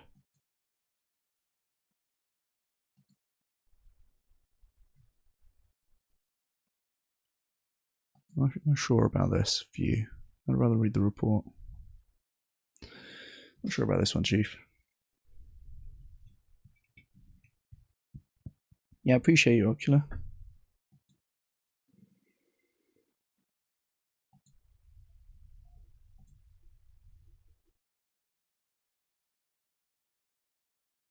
So tantalizing, that top one.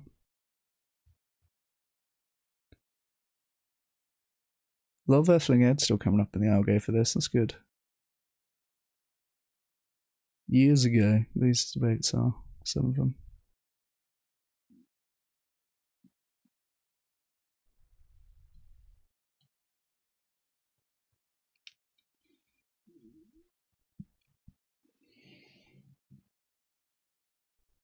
True suffering activist, that sounds feasible.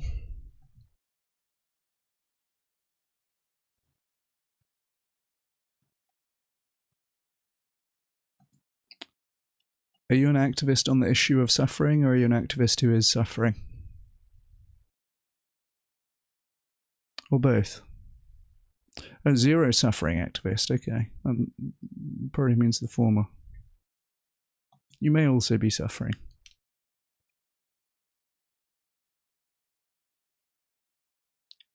Oh, is that so, Stephen? That's cool. That's cool. I'm gonna have to check that out.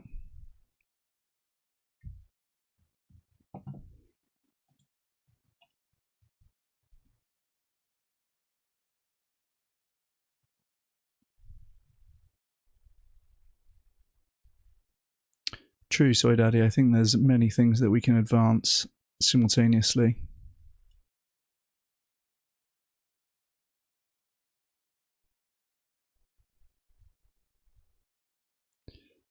Yeah, I agree, Ocular. That's why I like that framing of that first Jack Symes statement in the Surrounded thing, where it says trivial pleasure can't justify immense suffering or something like that.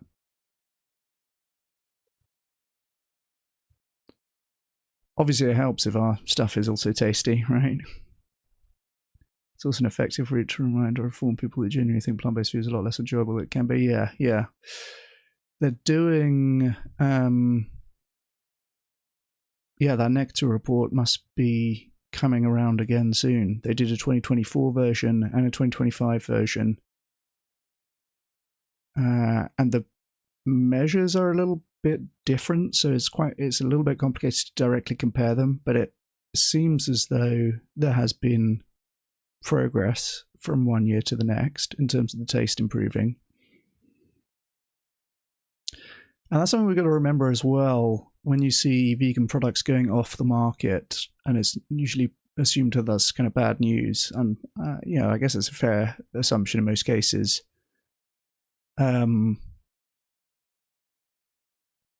But if the market is selecting for the best products, we kind of want the bad products to get weeded out, right?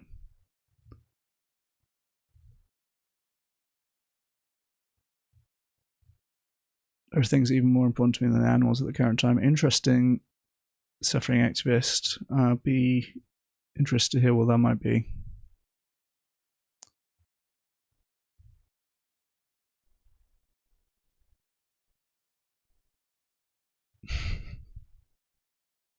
Neil deGrasse Tyson, yeah, I've seen him saying some nonsense stuff on vegan-related topics.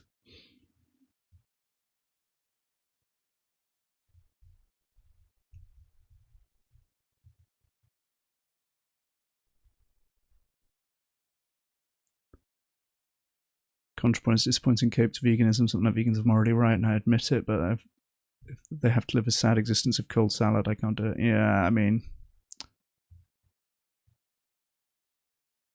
Yeah, it looks like you do need a bit more taste arguments for that kind of person, right? Although I feel like we're there, if you've got if you've accepted the moral argument and you've taken that on and you don't think that you have some sort of defeater, I mean, how good are the products got to get before you go, okay, I'll stop supporting the mass slaughter now?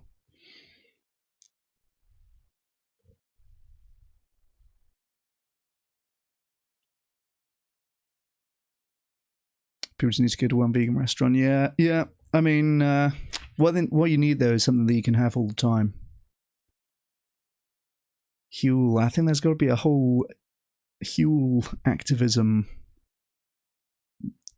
strand, right? That feels like it could be quite appealing to people who are otherwise eating a lot of meat. Like dudes, basically, right? I can imagine the number of women who are consuming exclusively Huel you could count on one hand. But for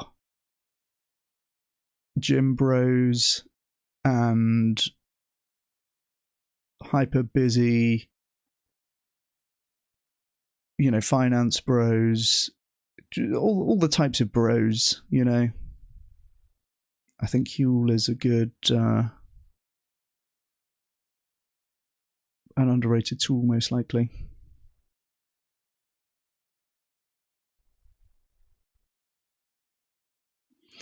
Oh, I know what clip that is, Bretta. Yeah, let's have a look at that. Here is 2 sandwiches, okay? And I'm going to give them to Mike. And one sausage. Why am I not getting this? No, well, we can bring one in for you. We weren't sure. I will do the sauce for you. You've got to tell me, right, of these, which is the real meat sandwich. Easy. So which is the real... Now, before you do it, would you like tomato sauce or would you like brown sauce? No, that will try and disguise the true taste of a sausage sandwich, okay? Show me which one the real meat one is, okay. Mike. I'm going to take a bite out of each, people, okay? Yes. So I'm now taking a bite of this one. Very nice bread, by the way, okay?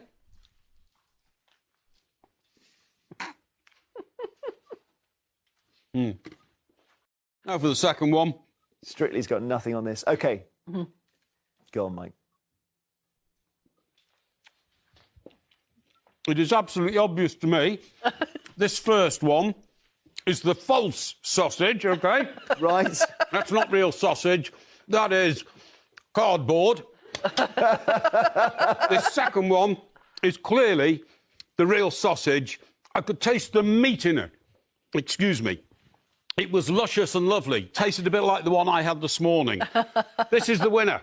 Right. I'm going to. Well, it's certainly, Mike. You did it with great conviction. Are you right? Is Mike right? Has he correctly identified the meat sausage? The answer is that the meat sausage sandwich is actually down here, Mike. You've just eaten 2 vegan sandwiches.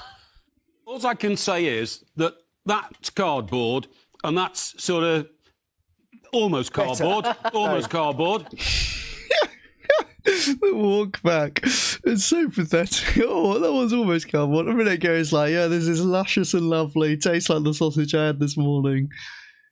I mean, I'm not sure exactly who this guy is, but he's either some sort of food critic or pork industry advocate, basically. The Walkbacks events. That one's almost cardboard. Oh my goodness, come on. Call it tissue paper. Now I shall take a bite out of the real sausage. Very good.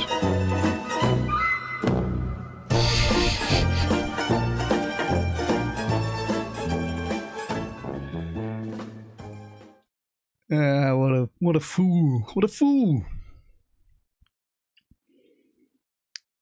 Oh, that was good. He did it so cinematically, with such conviction, with such aplomb, and just had eaten 2 vegan sandwiches. Now, of course, all the comments on here are like, "Oh, imagine if they tricked a vegan into eating right." Completely missing the point. Okay, I know. All right, the comments are based.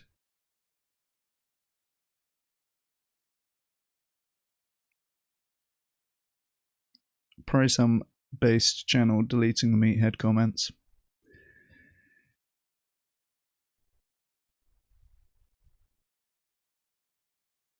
Yeah, what a tool, hey?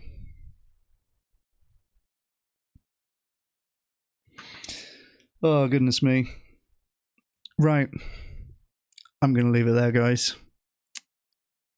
A good stream today, good stream. We didn't get to talk to Wasim, but we'll set that up another time. And we did get a good shift on... What did we look at? We looked at Green Queen. We watched a little bit of that Russell Brand interview. We watched a little bit of the Jubilee thing before we stopped and got a slap on the wrist. We watched a Project Slingshot video, which I think is so compelling. I think that's a really, really good thing to send to people. 10-minute video, expert testimony, no holds barred in terms of the graphic footage shown.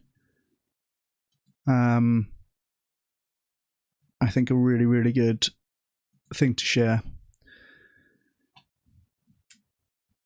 Thank you, Poe. I'm glad you enjoyed it. All right, well, Gem Lettuce has started streaming. Whoops. So, go check her out. I'll link it in chat since you can't raid, which I guess it would be the done thing.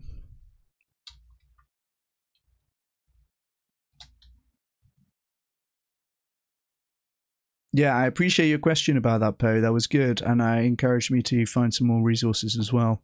I think I might make a little Google Drive folder or some sort of resource to kind of store all those resources that I can direct people towards. Otherwise, my list of recommendations is getting pretty long.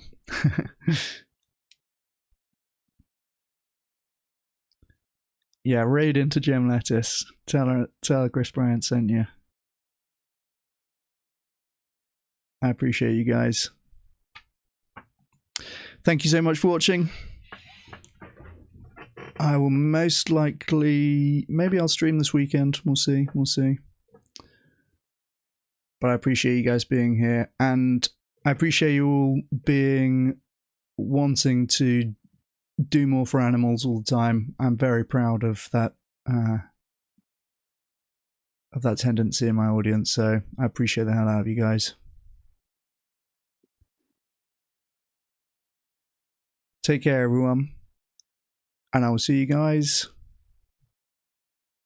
next stream. Cheers.